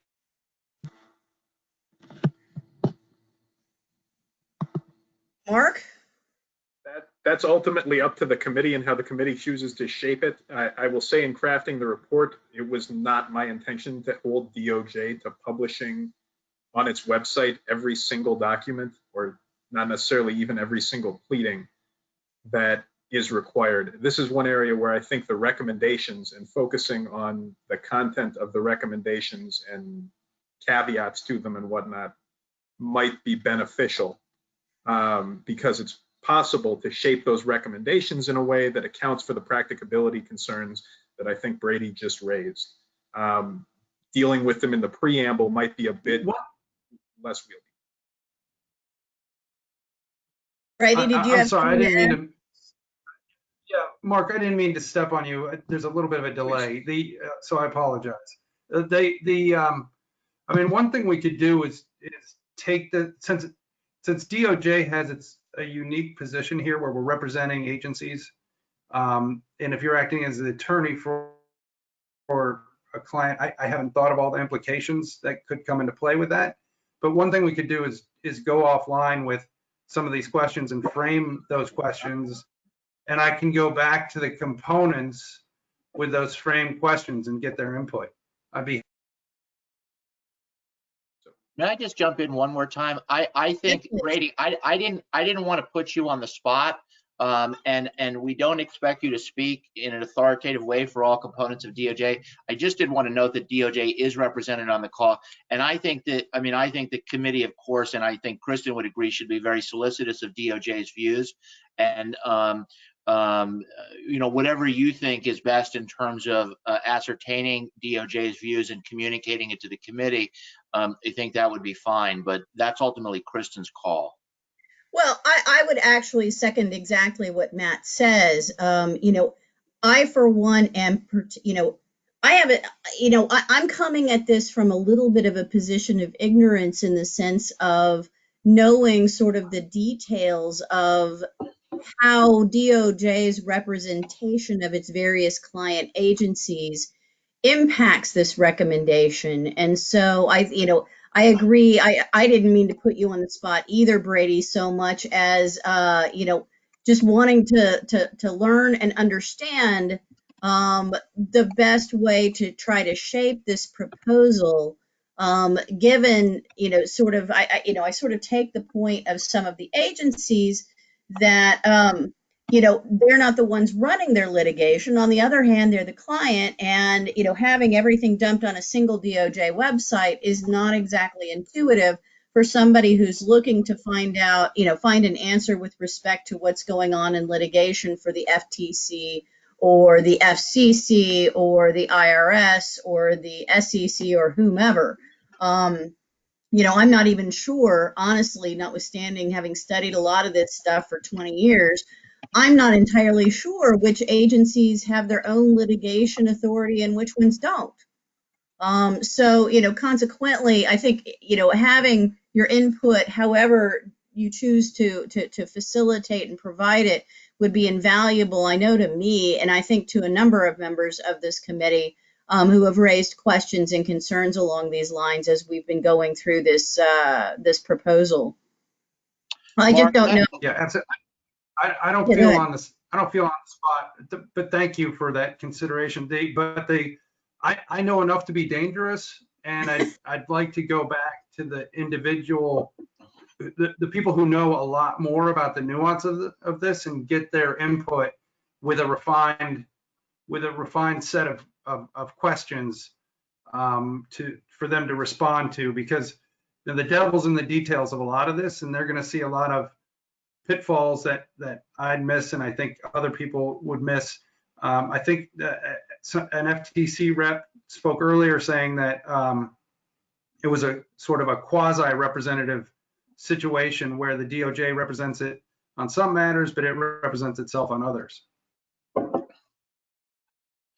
Kristen, I thought I saw a hand being raised. Please go ahead. Or Matt, do you want to go ahead? Well, I just want to thank Brady, and I just want to reaffirm to him that our staff here is happy to work with DOJ in terms of soliciting its views and so forth in the various components, if that would be helpful. The other thing I would suggest is, Mark, when you circulate the recommendation on adjudication materials, it might also be useful to circulate the several pages from the Aegis sourcebook of executive agencies, which lists all of the agencies that have independent litigating authority, at least obviously in the lower federal courts. Okay, I can do that. Thank you. I saw This is another Peter hand. at, Go yeah, ahead. this is Peter in the solicitor's office at Labor. And again, I agree having DOJ weigh in, because really I don't think any agency would want to get ahead of DOJ. And again, the solicitor's office at Labor, we do have independent litigating authority in some areas, but we would certainly look to what DOJ is doing. And even down to the level where an agency might say, this is a terrific pleading to put on our webpage, and DOJ, for whatever equities, might say, we have a different view on it. So I think sharing that information really would be helpful. And I know Brady had an initial question on, will that include criminal matters? Maybe that's something we can close on pretty quickly, because my sense in reading this, we hadn't really been thinking about criminal. We're thinking more about, again, enforcement, not criminal, but also really focusing on regulatory related litigation. So I'm hoping we're not really thinking about criminal pleadings in this context, but I just wanted to flag that. Thank you. Absolutely. Yeah, Okay. just one. Go ahead, Brady. Sorry, and I'll stop after this, but just flagging issues. I mean, certainly the criminal enforcement side is an aspect of regulatory enforcement in some cases, and it's you can see where some of these, and sometimes they go hand in hand, and I don't know if that would be of interest or not. So I'll if it's okay with Mark, I'll go offline with him and try to develop these things, and we can refine them or circulate them, whatever you guys think is best. Wonderful. And then I'll go. I very much appreciate that. Okay, I have a little bit of a queue that is developed here. So I think that the queue is Joe Salome, John Siegel, and then Alan Morrison. So Joe, go ahead, please. I'm sorry, I didn't raise my hand or have any comment. Well, you didn't raise your hand, but you raised the comment about Pacer. So I'd ask you to repeat it for everybody, please. Sure. I mean, a little tongue in cheek in a sense, but I mean, if we can encourage Congress to fund a free Pacer, this might solve all of our problems. Although I do understand there may be some litigation going on right now over Pacer fees, which I'm not real privy to, but it was raised at the department. And but it is also my understanding that Pacer helps to augment the court's budget. But if Pacer has all this, and if there is some way to make it free or less costly to the public, that might really be the solution here. Mark, I remember that in the report you had a few things to say about Pacer. I apologize for the fact that I'm not remembering all of the details. Can you remind us what the report had to say about Pacer in this regard? I'm appalled you haven't committed to memory everything the report says about Pacer. Yeah, I'm happy to talk about that. So number one, and this is to a point Joe raised, there is a lawsuit going on right now. I can't recall whether it's in the DDC or the DC Circuit at the moment, concerning Pacer fees and whether Pacer has been overcharging users. Another issue with Pacer has to do with providing personal information. In order to use Pacer, you need to have an account. An account requires a number of pieces of personal information, including, I believe, a credit card. You need billing information. It turns out, and this is something I was not aware of before I dug into it for the report, there's a segment of the population that's very interested in how government works, but has no inclination to submit billing information to the government that it doesn't have to, which tends to turn them off from using Pacer. Lastly, and this to me is kind of the more practical concern, even as someone who spent years litigating in private practice, I find Pacer to be somewhat unwieldy for some types of searches. And I don't mean to go in on Pacer for any reason. It's an excellent service in a lot of ways.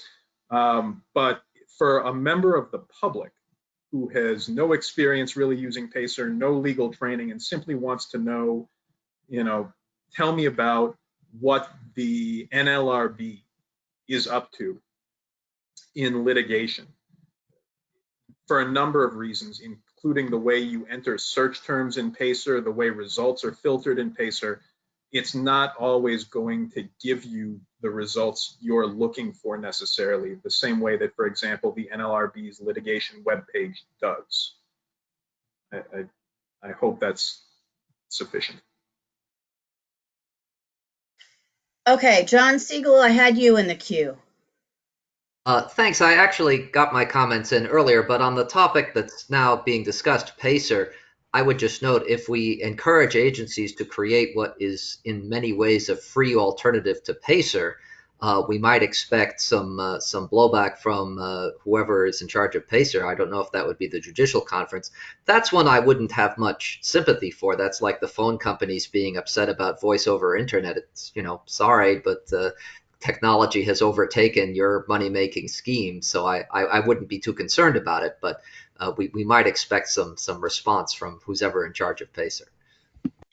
Well, for that matter, there's an extent to which I wonder if we're going to get a response from Lexis and Westlaw from this entire proposal, but that's beside the point. Because I agree with you, John. Alan Morrison, you had a comment regarding filings and lawyers doing vetting.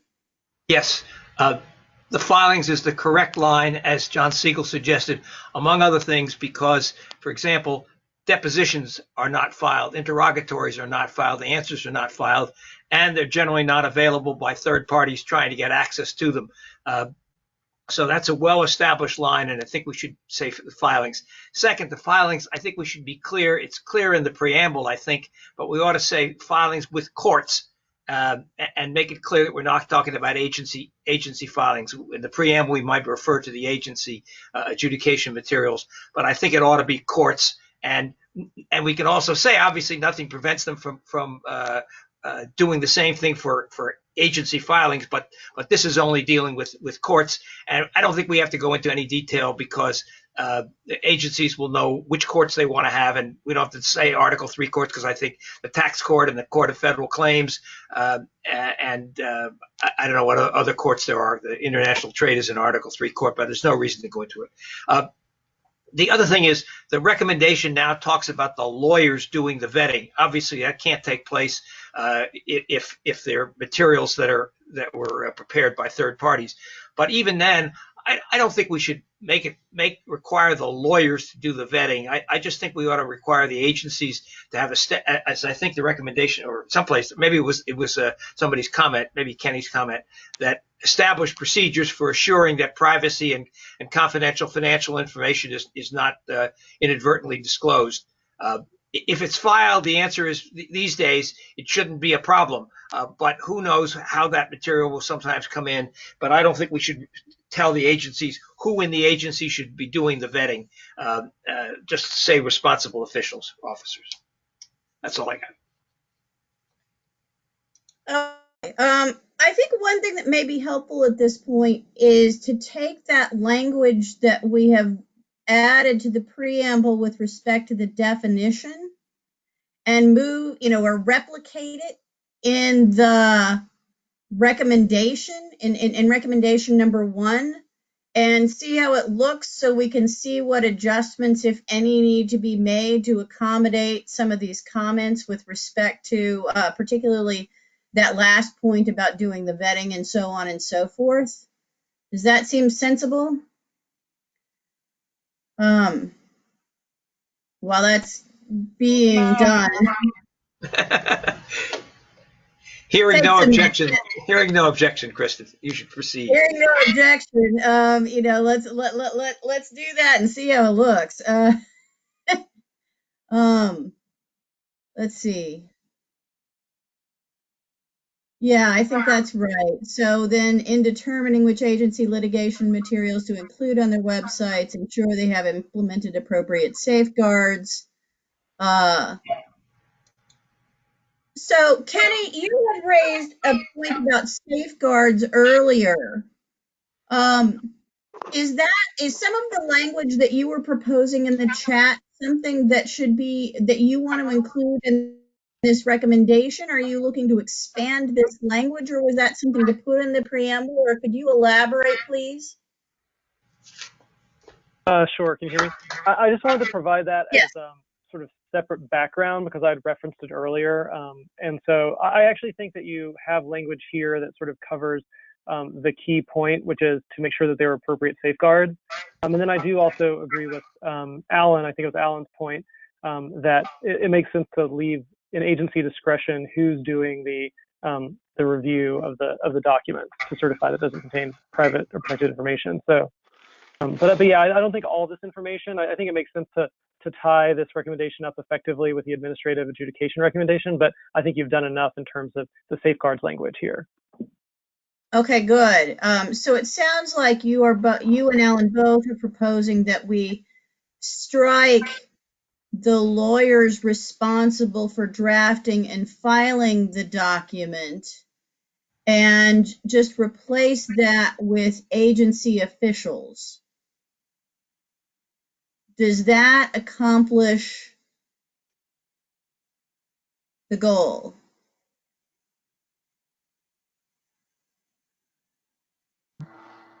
Mark, go ahead. Can I just suggest, I'm not a committee member, I don't get to make these suggestions, but or I don't get to move this, but maybe determined instead of certified. That certified has a formality to it that I'm not sure is necessary or advisable. I think that makes a lot of sense. So it'd just be determined that. Okay. Okay. This is Kenny. This is Kenny. Sure. Can I jump in quickly? So I remember there's a protocol to avoid footnotes in recommendations. Is there also a protocol to avoid passive voice in the recommendation? Because I feel like passive voice could serve us well here by just having agencies ensure that it's been reviewed and determined. Agency officials, it just seems like agency staff or something. Agency officials is fine. They'll delegate the obligation, but I don't know. Passive voice could be helpful.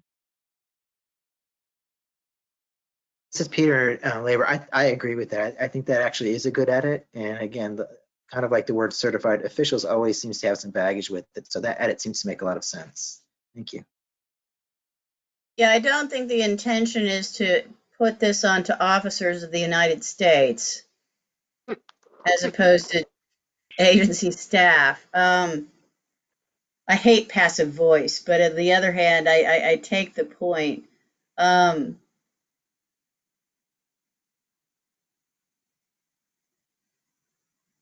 And the Committee on Style could also take that under consideration Yeah. between now and the next meeting too. Sure. Okay, I think we've about got it. Yeah, if we delete the highlighted little bit there. Okay. So, I kicked us off with that being one point. I guess one other thing on this first recommendation, the use of the phrase "among other things" in line 65 led me to a question of what other things, like what? And I'm wondering if that is necessary or if we should just get rid of that as adding, as potentially giving rise to confusion. Does anybody have an objection to getting rid of that?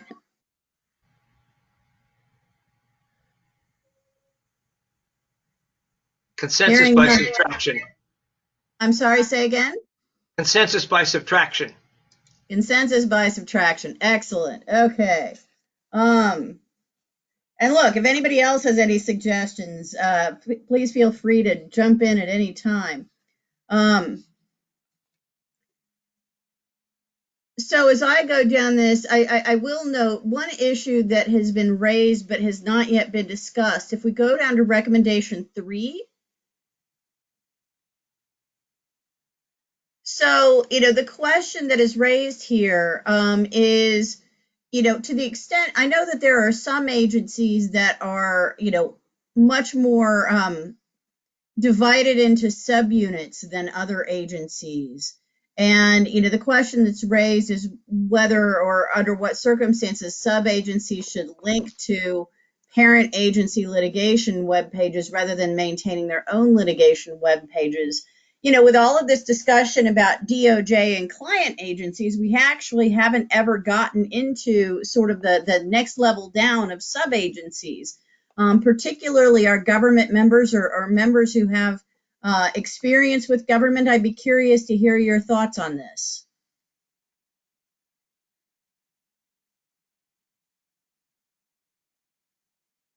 Well, this is Joe Salome at Yeah. DOT. Please, Joe. Yes, well, we do have 8 sub-agencies that are under the rubric of DOT. Of course, some have more litigation than others. FAA, for instance, probably has the most. Federal Highway on a lot of their environmental litigation. Like DOJ, the comment that was made, I would suspect that most people would look to the agency in particular's website. But I think on our DOT splash page, we do list all the agencies you can click on and go there. I mean, I'm sure that it could be fairly easy to, if we did do this project, to have a link on the main DOT webpage, and you could click on that particular agency's litigation webpage. So I don't see that as a huge problem, but knowing where to go sure is an issue. No, I think that's absolutely right. Because if you're on the FAA's webpage, if you can go to DOT's webpage and, litigation webpage and click a box for FAA and get the FAA litigation, great. What if you go to FAA? How do you know to go to DOT? The larger DOT webpage. If FAA doesn't have its own litigation webpage, how do you figure out how to navigate around? So, the recommendation here is framed by displaying links to agency litigations in readily visible locations on the homepage for the agency's website, as well as maintaining a search engine and sitemapper index. I wonder, I've looked at a lot of agency web pages, but I can't say I've given much thought as to exactly what the best way to articulate this kind of a concept would be. Is there language that someone can suggest for, telling agencies to link to parent agency litigation web pages where appropriate? Is that an appropriate phrase? I mean, maybe we could do a subpart C here that is, displaying links to parent agency litigation web pages as appropriate. This is Peter. Why not leave, I'll push back a little bit, and why not leave it to agencies' discretion, since agencies are different? I'm not sure we have to get it to that level of detail here. Individual agencies may be better situated to decide, here's how we're going to link to sub-agencies or agencies above. And can I also, once the issue of the homepage, is it really necessary to have it displayed on the homepage? I'm just thinking, we have so much information now on homepages, and is litigation such an important matter that the general public needs to see that on the homepage? All of us feel everything's important, everything should be one click away. You have to have some discretion. I'm just not sure litigation should have its place on a homepage. I will admit that website design is a little beyond my reach, but John Siegel and then Kenny Wright. I would echo that, and in fact, I think it might be best to just delete everything in 3 except the first sentence, because the homepage is very valuable real estate, and telling the agency this has to be on the homepage strikes me as perhaps micromanagement. That an unnecessary degree of micromanagement. And then with regard to recommendation 4, I just wonder how technologically feasible that is. In general, I find it's a very rare website where the internal search feature of that website is superior to simply typing the same information into Google. I generally find whatever you were going to type into a web page's internal search box you will do much better to type those same words into Google with perhaps the name of the website as well. And then Google will do a much better job than the website's own internal search box. That's my just general internet experience. Okay, I know that Kenny and Alan are in the queue, but Mark, do you have some thoughts in response to these particular concerns that have been raised before we move on in the queue? I do. Taking the last point first, I think that it's true that Google's a remarkable technology, and I think that it's true with respect to a number of agencies that you are at least as well off entering your search terms into Google as you are the agency's search function. With respect to some agencies, that's not necessarily true. I keep harping on the NLRB because it's just on my brain today for some reason. Their website has a really excellent search feature that will narrow the results very quickly, as opposed to if you type in a generic antitrust term, Google will spit back a bunch of stuff by, Frank Easterbrook and a bunch of other people talking about the nuances of antitrust law that you may or may not be very interested in, but probably is not responsive to your concern if you're going to a litigation webpage. In terms of the real estate on the homepage, I 100% agree with everything everyone has said. And I think that's a problem of framing. The report, I hope, does a better job of this than the recommendation. But the point of having it on the homepage is not to say you need a column on the homepage itself. It's more like the drop-down menu on your homepage, for example. It may or may not be worth having a link that simply says litigation materials, so that you're not taking up real estate on the homepage, but it's also accessible without having to navigate this labyrinth of clicks that may or may not be intuitive or obvious to members of the public or anyone else who happens to be interested in these materials. Kenny, right? So this is actually hit on the point I was going to ask about, which is this. So I would just concur with what's been said about the fact that agencies need to have some discretion in determining sort of what the main links are on their homepage, because that's very closely guarded, and clearly agency litigation webpage is not always going to be one of those links up there. So to the extent that we could capture some of what Mark was saying in terms of providing additional flexibility, but also making clear that this should be accessible, I think that would make a lot of sense. Alan Morrison? I agree with the comment that we should not be prescriptive in details in 2 and 3, but I think we could take the material that's there and put them in the preamble. So for agencies might consider doing the following, so that we get the idea out there. Ideally, the agencies who are thinking about doing this would read Matt's entire report, but that may not happen. So we can do it, put it in the preamble without telling agencies what they should do. I was also going to suggest the possibility of, instead of just saying agencies can do this by, which seems like a fairly closed list that you must do one of the following, maybe perhaps making it a little bit more in terms of these are some examples, like ways in which agencies could accomplish this goal might include.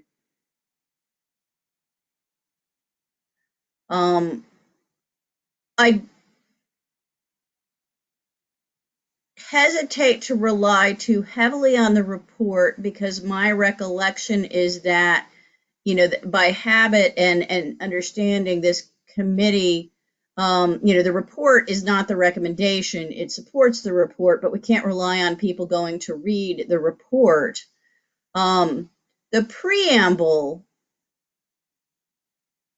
might be, I guess I'd be interested to hear other thoughts about including this in the preamble rather than in the recommendation itself.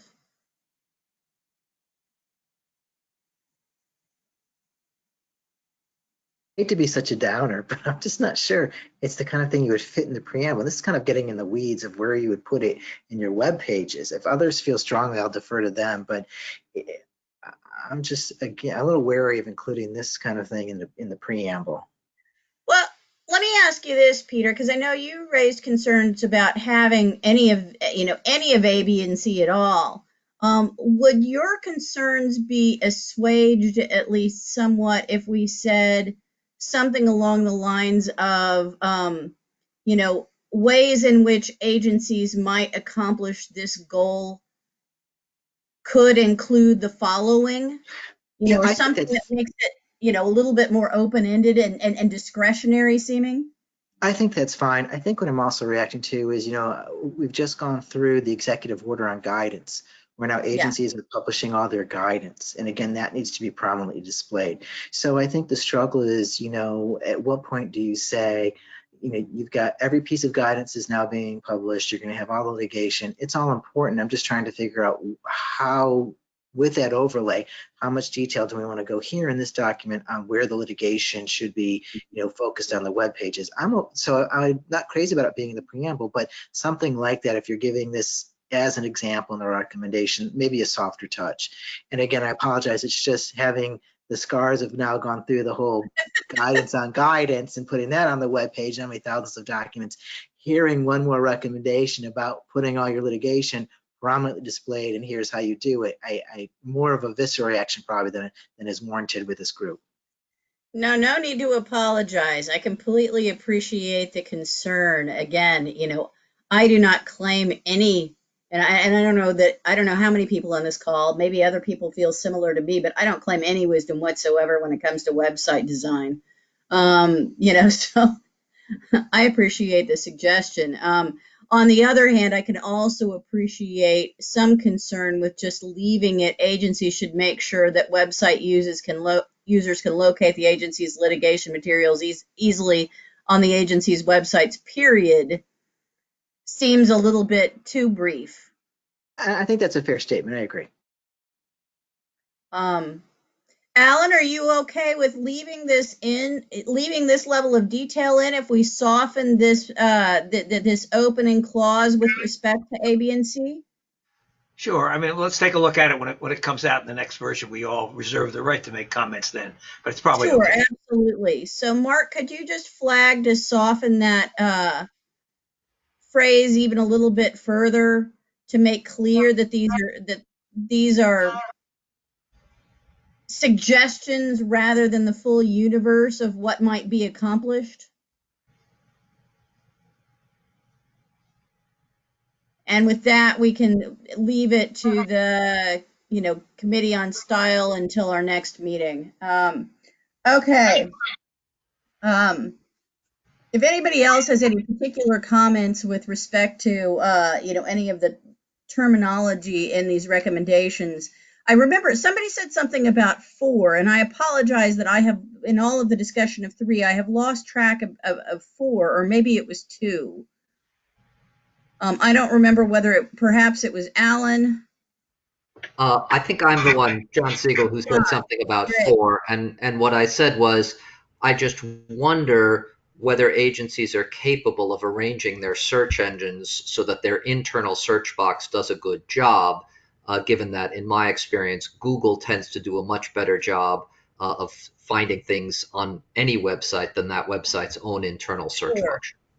Yeah, and I take Mark's point about Google not being entirely reliable either, but I will say that in looking at this, I remember our conversation that we had in the first hour of this meeting where we talked about the capacity of agencies to accommodate more complicated search parameters. I'm wondering if I don't know the best way to go about doing this. Mark, do you have suggestions, or can you illuminate your thoughts with respect to this in terms of the report? Sure. I was similarly skeptical about this particular subject when it came up in the course of my interviews with a number of the folks responsible for maintaining litigation web pages at various agencies. It's largely a function of a couple of things, including tagging and organizing material. That's something that can be done by people who don't have any technological expertise.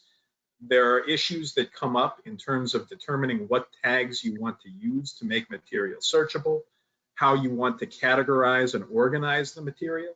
And that, in my interviews with agency personnel, has been, that's one of the more labor-intensive parts of all this. It tends to come up when you're creating a litigation web page, and then to the extent agencies attempt major revisions of their litigation web pages, that often includes refining these search terms or these tagged items, how they're organized and arranged, and the extent to which they overlap. But it's not beyond the capability of agencies to do. I think the FTC's litigation webpage actually does a really nice job sorting materials according to, for example, like the statutory section that the claim is, a particular claim arises under. So it is doable, but I think it would be important, reading the recommendation now even, I think it might be possible to soften the language some to recognize the difficulty that a really detailed, comprehensive search engine kind of reboot might require, or might.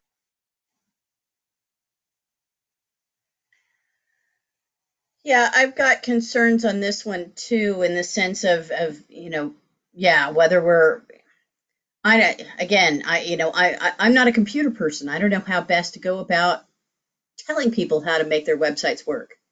And I don't know, I don't feel comfortable with it, so I wonder if other people feel comfortable too. Such that, is there something, I guess the question I have with recommendation number 4 is there something here that has to be preserved, an important concept that is not captured in 3, that we feel the need to make sure gets expressed in 4, or do we need 4 at all?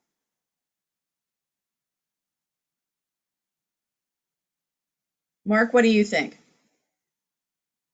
So I think that 3 and 4, this is only my view, I view them as addressing slightly different underlying principles. 3 has to do with where these caches of litigation materials are and how easy it is to access them. 4 has to do with making it easy for users to identify specific types of litigation materials, or to access litigation materials perhaps on web pages where the litigation web pages might not otherwise be easy to find. If you don't do 3, 4 is quite helpful. If you do 3, 4 is less helpful, but still potentially useful. That's my outlook.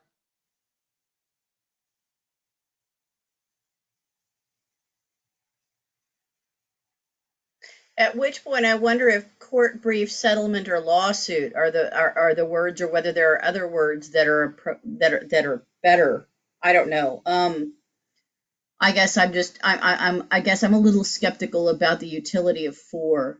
Other thoughts from other people in the room in this regard?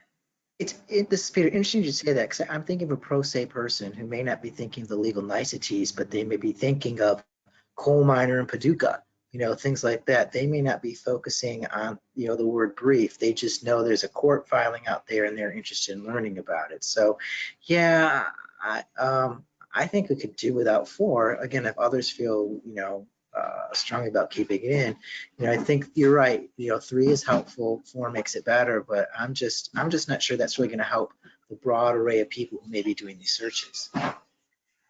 Yeah, I mean, to me, I then look at 6, and 6 has got, now I grant you that it's talking about searching and filtering within the litigation web pages themselves, as opposed to how to find the litigation web page in the first place.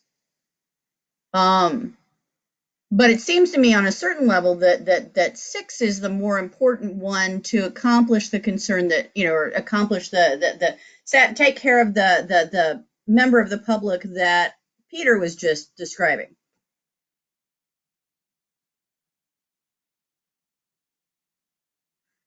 Does anybody want to chime in with a robust defense of 4?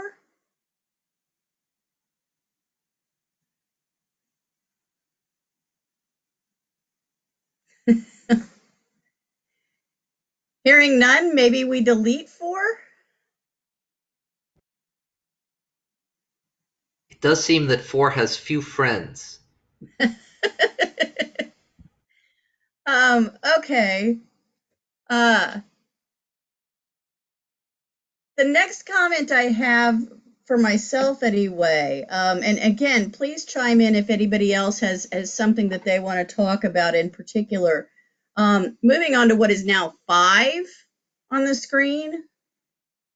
When it's listing the kinds of, I sort of take the concern that building an extensive search capacity may be somewhat difficult, but at the same time, so one thought that, simultaneously here with respect to searching and filtering, some of these things seem like checkbox type things rather than search type things. So I wonder if, since there's a 4 instance and so on and so forth, I'm kind of okay with 5, but I wondered if we should add statute or regulation.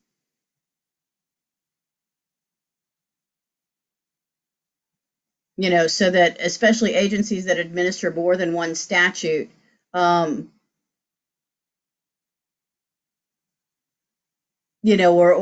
specific regulation, if you've got the statute or regulation number, you would be able to find it, or,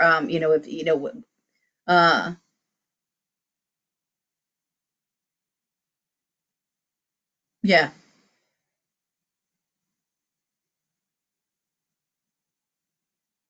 Additional thoughts, anybody? Peter, you just got a look on your face like you want to say something. No, I'm actually fine with it, surprisingly. So, no. Okay. I'm okay. I'm all right. No, So I I'm deferring to wiser people here, but, as a ham and egger, I'm okay. Okay, good. Well, that's all I had with respect to the recommendations themselves. Does anybody else want to weigh in with any other suggestions at this point in time? I'm not hearing anything. So, at which point, let's see. I had one Go question. ahead. I had one question, maybe. Sure.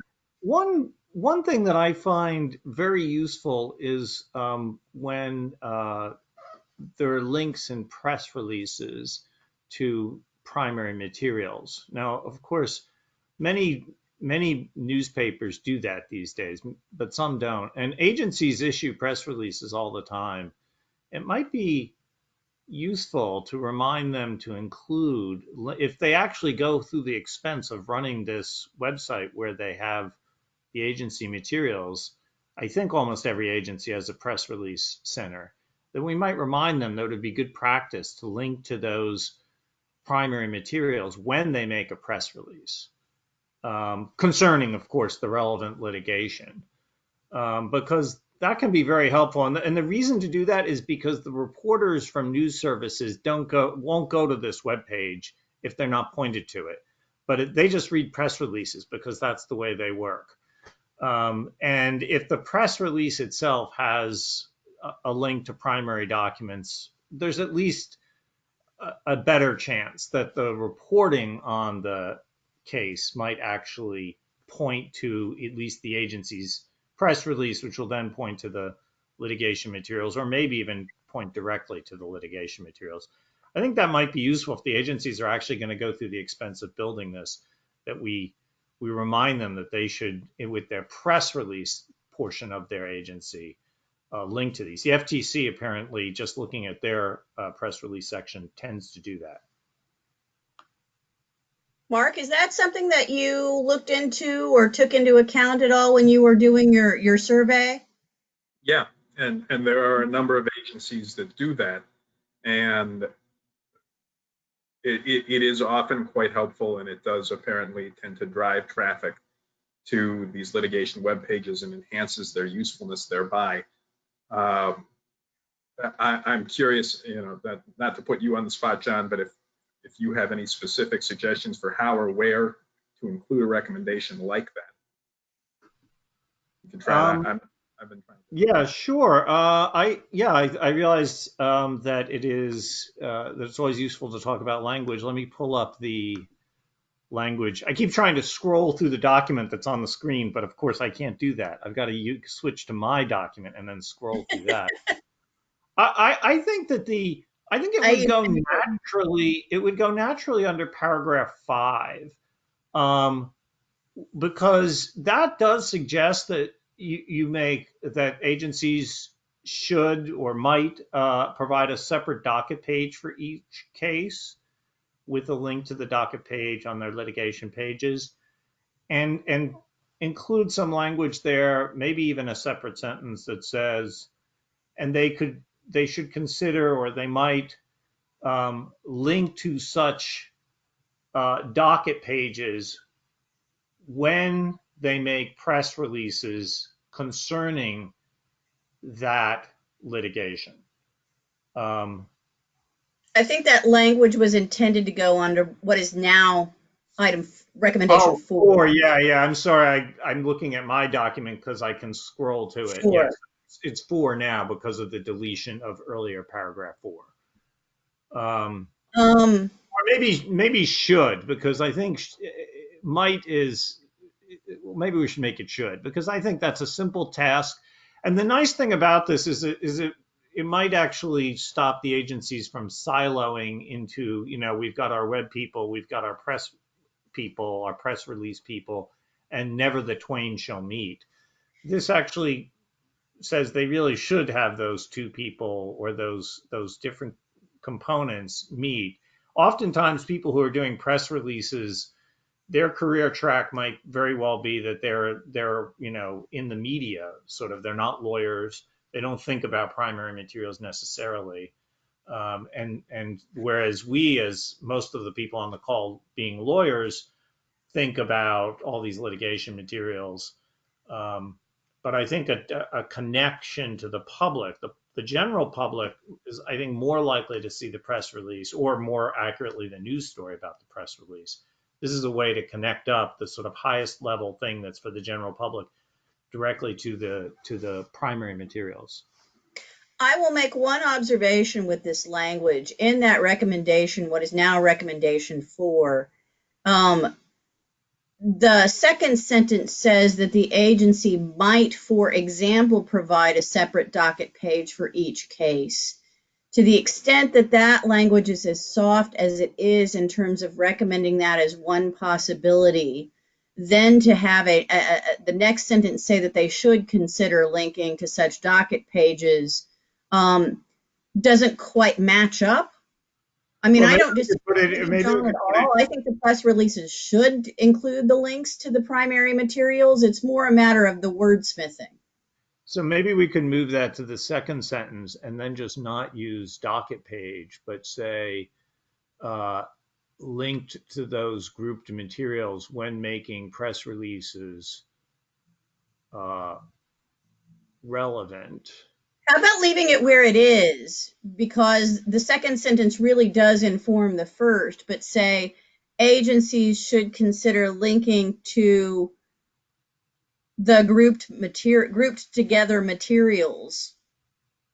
Okay. When issuing press releases concerning that litigation, so that we use sort of the language from the first sentence rather than the language from the second sentence. Okay, that's fine. Yeah, so delete such document. It might be changed in a committee on style, but I agree with the substance. I agree with the substance.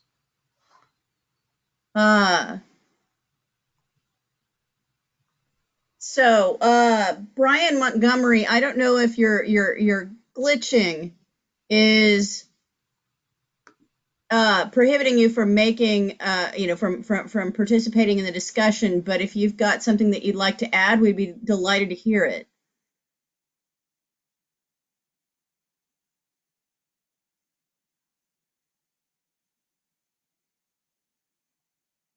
I don't know if you're trying to speak and you're just still muted or what, but I'm a little unclear from what you put in the chat as to how to bring you into the conversation.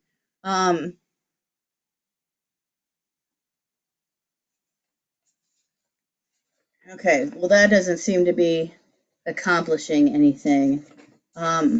I probably should have taken a break, but perhaps we can wrap up a couple of minutes earlier instead. Okay,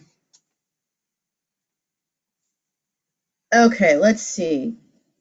Turning back to the preamble, whether there are any edits that people want to make. Mark, I assume that you have taken note of the suggested footnote from Victoria. Got it, Brian. If there's anything that you would like, we are going to have a second meeting, so maybe we'll get the technology worked out before then, or Jennifer, maybe you can try to work with Brian to see if you can help him with his problems. Moving back to the preamble. Okay, good. So I'm going to just make a couple of small word suggestions here, as long as we're on and we can talk about them.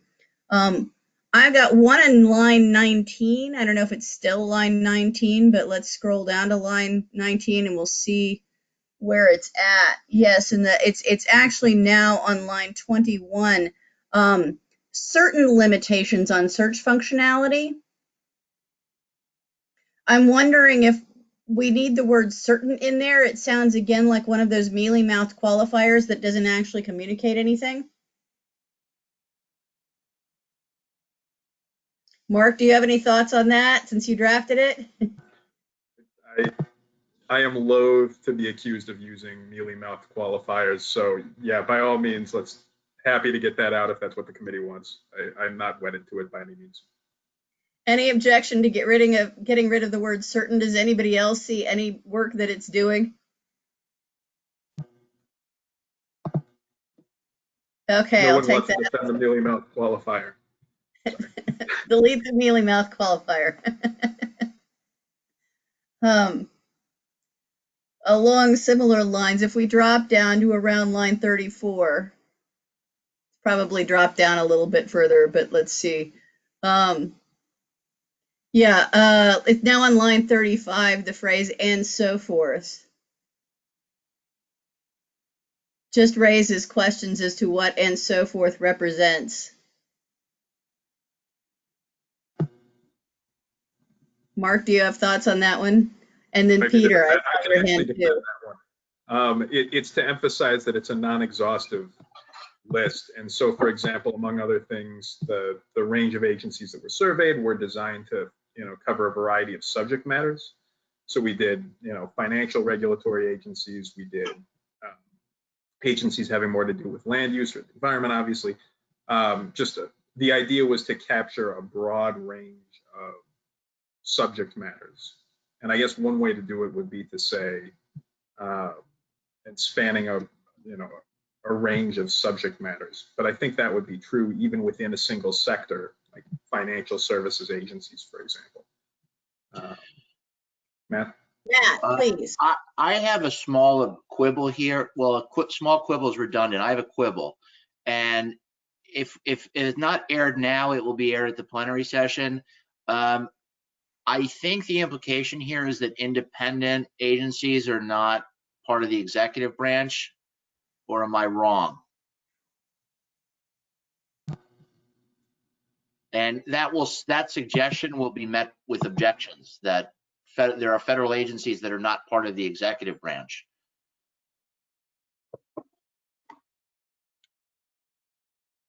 And it's actually, for what it's worth, it's inconsistent with how we usually describe the executive branch, as for instance in our source book. So we should delete executive branch and independent?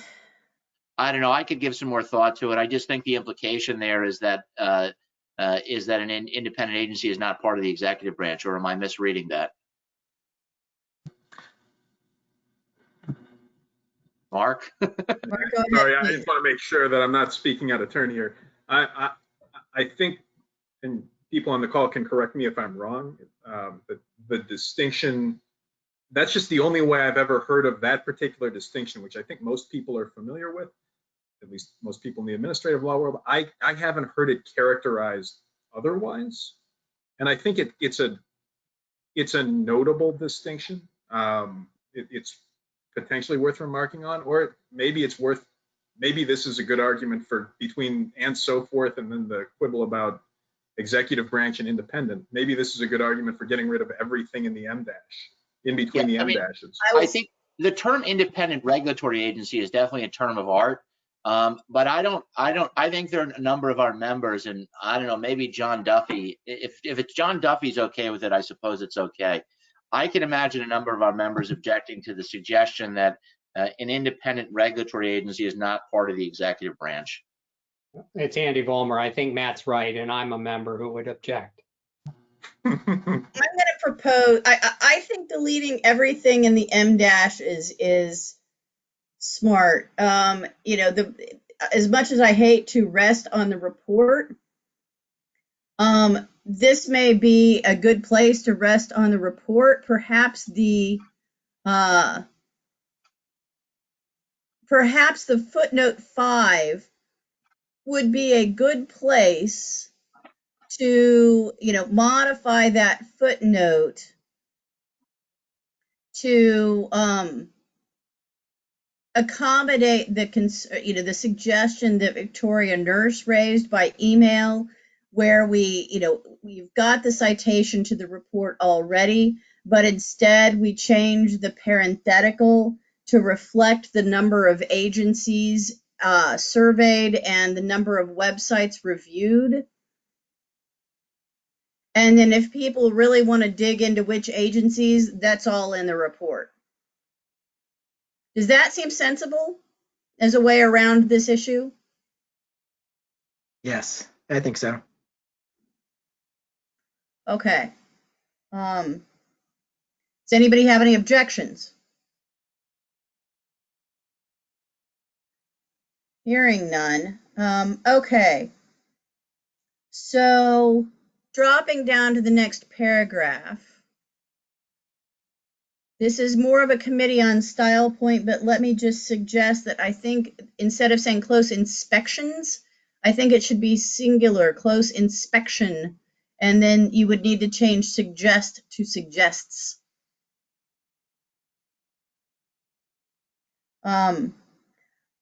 And likewise, make for a useful litigation web page perhaps would be more grammatically, make a litigation web page useful.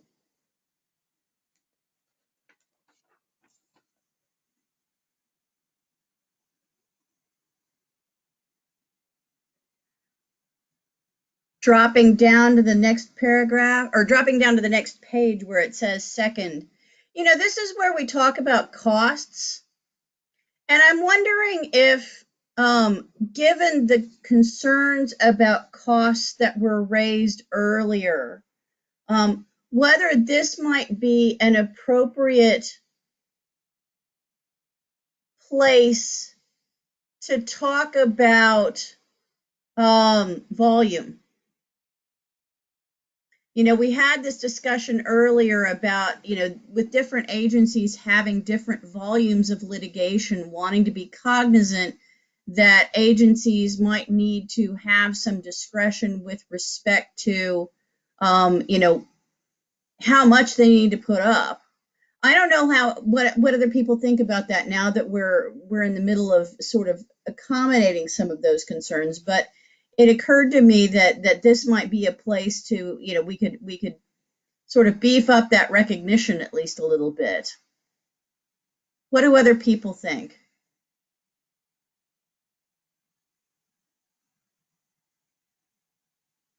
Suggestions, anybody?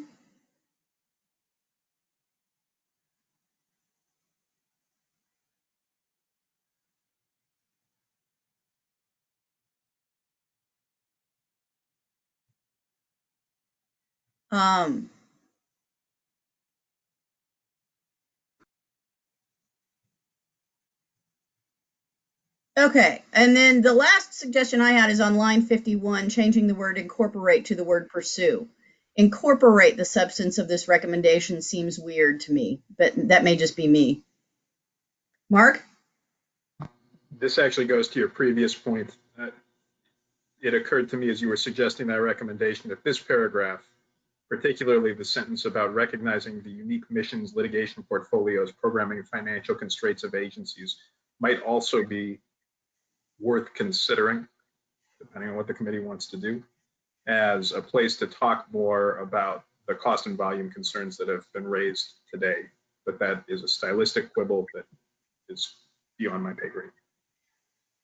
I have no problem with the stylistic quibble. I don't know where the best place is to put this. So I'm not wedded to any particular place. I just sort of took the tone of the room to suggest that we need to be at least that perhaps we ought to be a little bit more or exhibit a little bit more awareness about agency variability and volume and associated cost than perhaps we had been. I'd be delighted to hear other thoughts in that regard and whether people agree or disagree with that sentiment.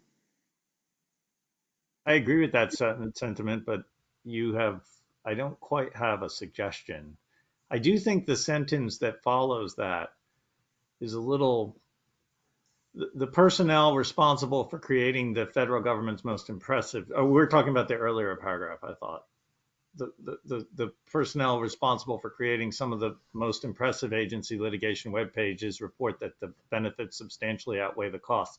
Well, of course they're going to say that, right? Of course they're going to say that that's true. Or you might say, to be more charitable, you might say the agencies that have decided, like the FTC, to actually have one of these things, for those agencies, the benefits do outweigh the costs. But, for maybe some agencies that have, massive amounts of litigation, the benefits don't, and they haven't created them for that reason. So I do think that there's a serious cost benefit analysis that is going on. I keep thinking, I must say, back to, people have raised the immigration agencies, other agencies. I consider the Patent Office is constantly involved in federal court litigation. And, each piece of litigation is, only of modest importance to people outside of that particular litigation. There's hundreds of them. And they're the people who really care, the only people who really care, really are pretty sophisticated people who know how to use Pacer. And Lexis as well, and Westlaw and whatnot. So I do wonder about the cost benefit analysis here, given that we're extending it, a recommendation to extend it to all agencies. There's definitely a selection bias issue here of the agencies that have already created the most impressive ones. Those impressive ones are useful.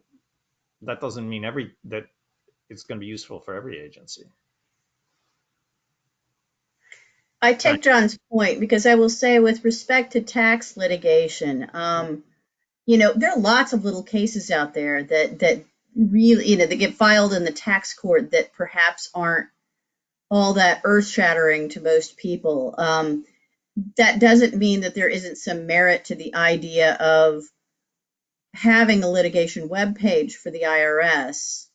But at the same time, there's a great extent to which I can imagine that the volume creates its own issues. Mark, I know since you were the one who put together the survey, perhaps you can speak a little bit with respect to concerns about selection bias or some of how we might deal with this particular sentiment. I think John's concerns are extremely valid and his points are well taken. I think that the sentence could be substantially revised and softened to be, for want of a better term, less of a problem, by saying something, basically acknowledging the cost benefit issue.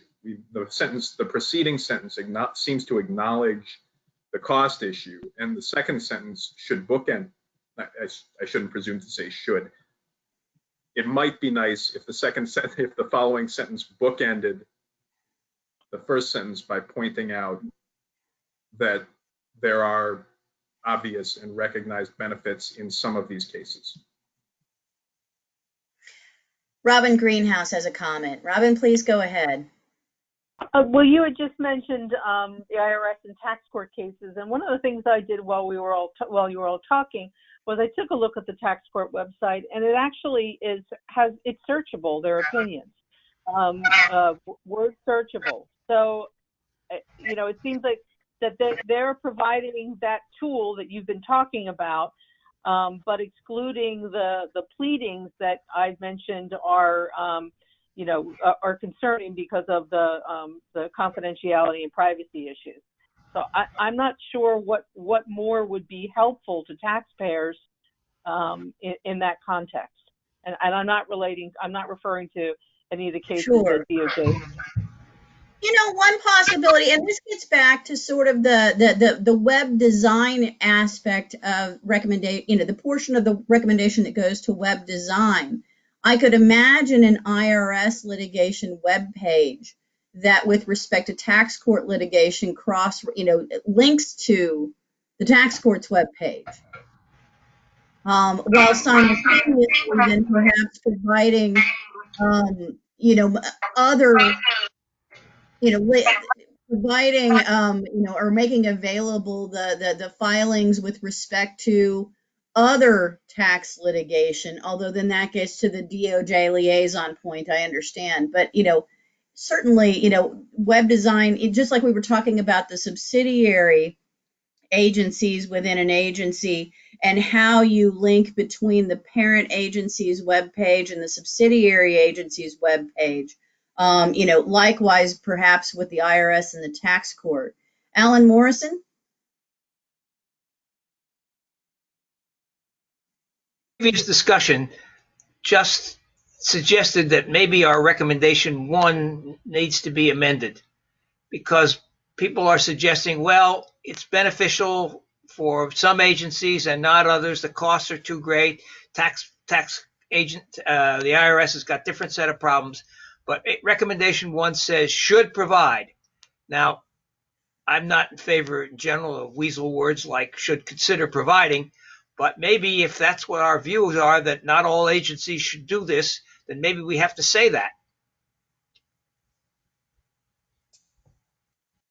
I think that's an important question. I mean, how much do we want to allow latitude for agencies to conduct a cost-benefit analysis to determine whether or not this recommendation should apply to them, or do we want to be more robust in this recommendation of expressing, you know, that we think that agencies should provide access? John Duffy, I know you had some thoughts with respect to cost-benefit analysis earlier. What do you think?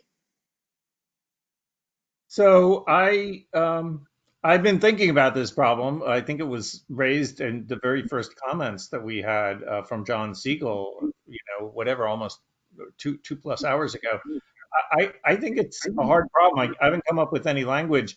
Alan Morrison's suggestion that, you know, should consider providing, I think maybe we could go a little stronger than that. Maybe we could say they should provide and then have some clause that say unless they have determined that the cost would outweigh the benefit. So that sort of puts the thumb on the scale of doing it. Unless you make this determination, it doesn't force you to make a cost benefit analysis determination unless you're deciding not to do it. If you're deciding not to do it, you may then have to justify why you're not doing it. That might be a way to sort of have this be the default mechanism that the agency should do this, but still give an out for some of these high volume litigation agencies where, you know, and again, I think of the patent office, their filings are just not, you can't even read those if you're a member of the general public. I mean, a lawyer can read them and only a very special sort of lawyer can read them, or else you're just lost. And that may be true in tax, maybe less so in immigration, I don't know. But, you know, the agency should consider those costs and benefits, and they shouldn't go creating this publicly available thing when, given that, of course, the documents often are available on Pacer, are always available on Pacer, and they're often available in other ways too.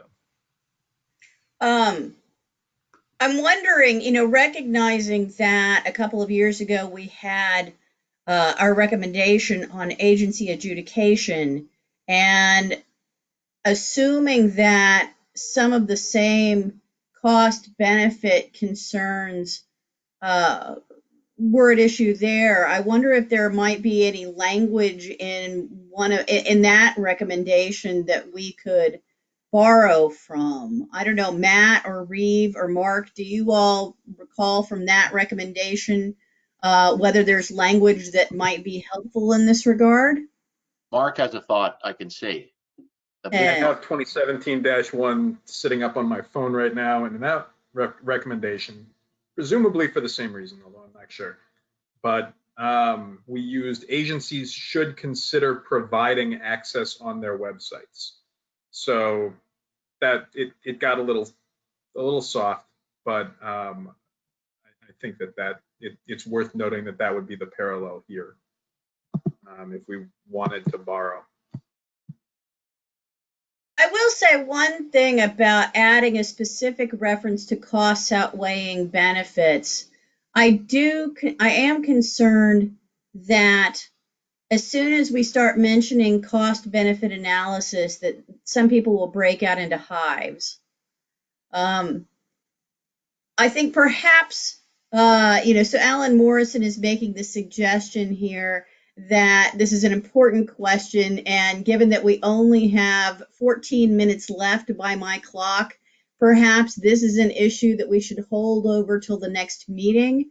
I will propose that we add language, that Mark's got this bubble comment right now, unless they have determined the costs outweigh the benefits. I'm going to propose that we put that language in as a placeholder and flag it for additional consideration at our next meeting. Does that seem sensible to people?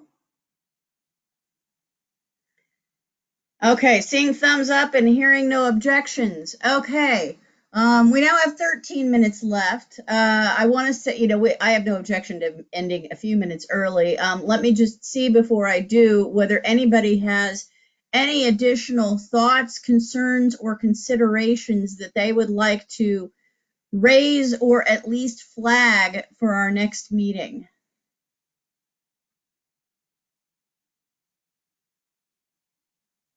I'm not seeing any waving hands. I'm not seeing anything in the chat. Matt, can you remind us when our next meeting is, or Mark, one of the two of you? I can't. Maybe Mark can.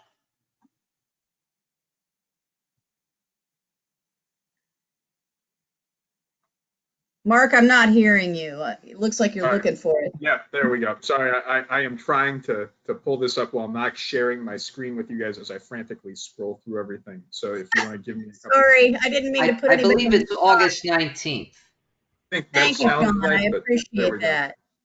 Yeah, so August 19th, it should be on your calendars already. Mark has already sent around the link for the meeting, but I'll just call it to your attention one more time because I think this has been a very productive discussion, and I'm hopeful that everyone on this call will be able to join us at our next meeting so that we can continue the conversation. Matt, Mark, Reeve, is there anything else that we need to do at this point before we all sign off? I don't think so. I think this was, thank you for a meeting very well done. Thanks not only to you, Kristen, but all the committee members. I thought this was an excellent meeting. Excellent. Well, thank you everybody for your time and your effort and thoughts today. And otherwise, we'll just sign off and we'll see you on August 19th. Take care, everybody. Bye. Thank you.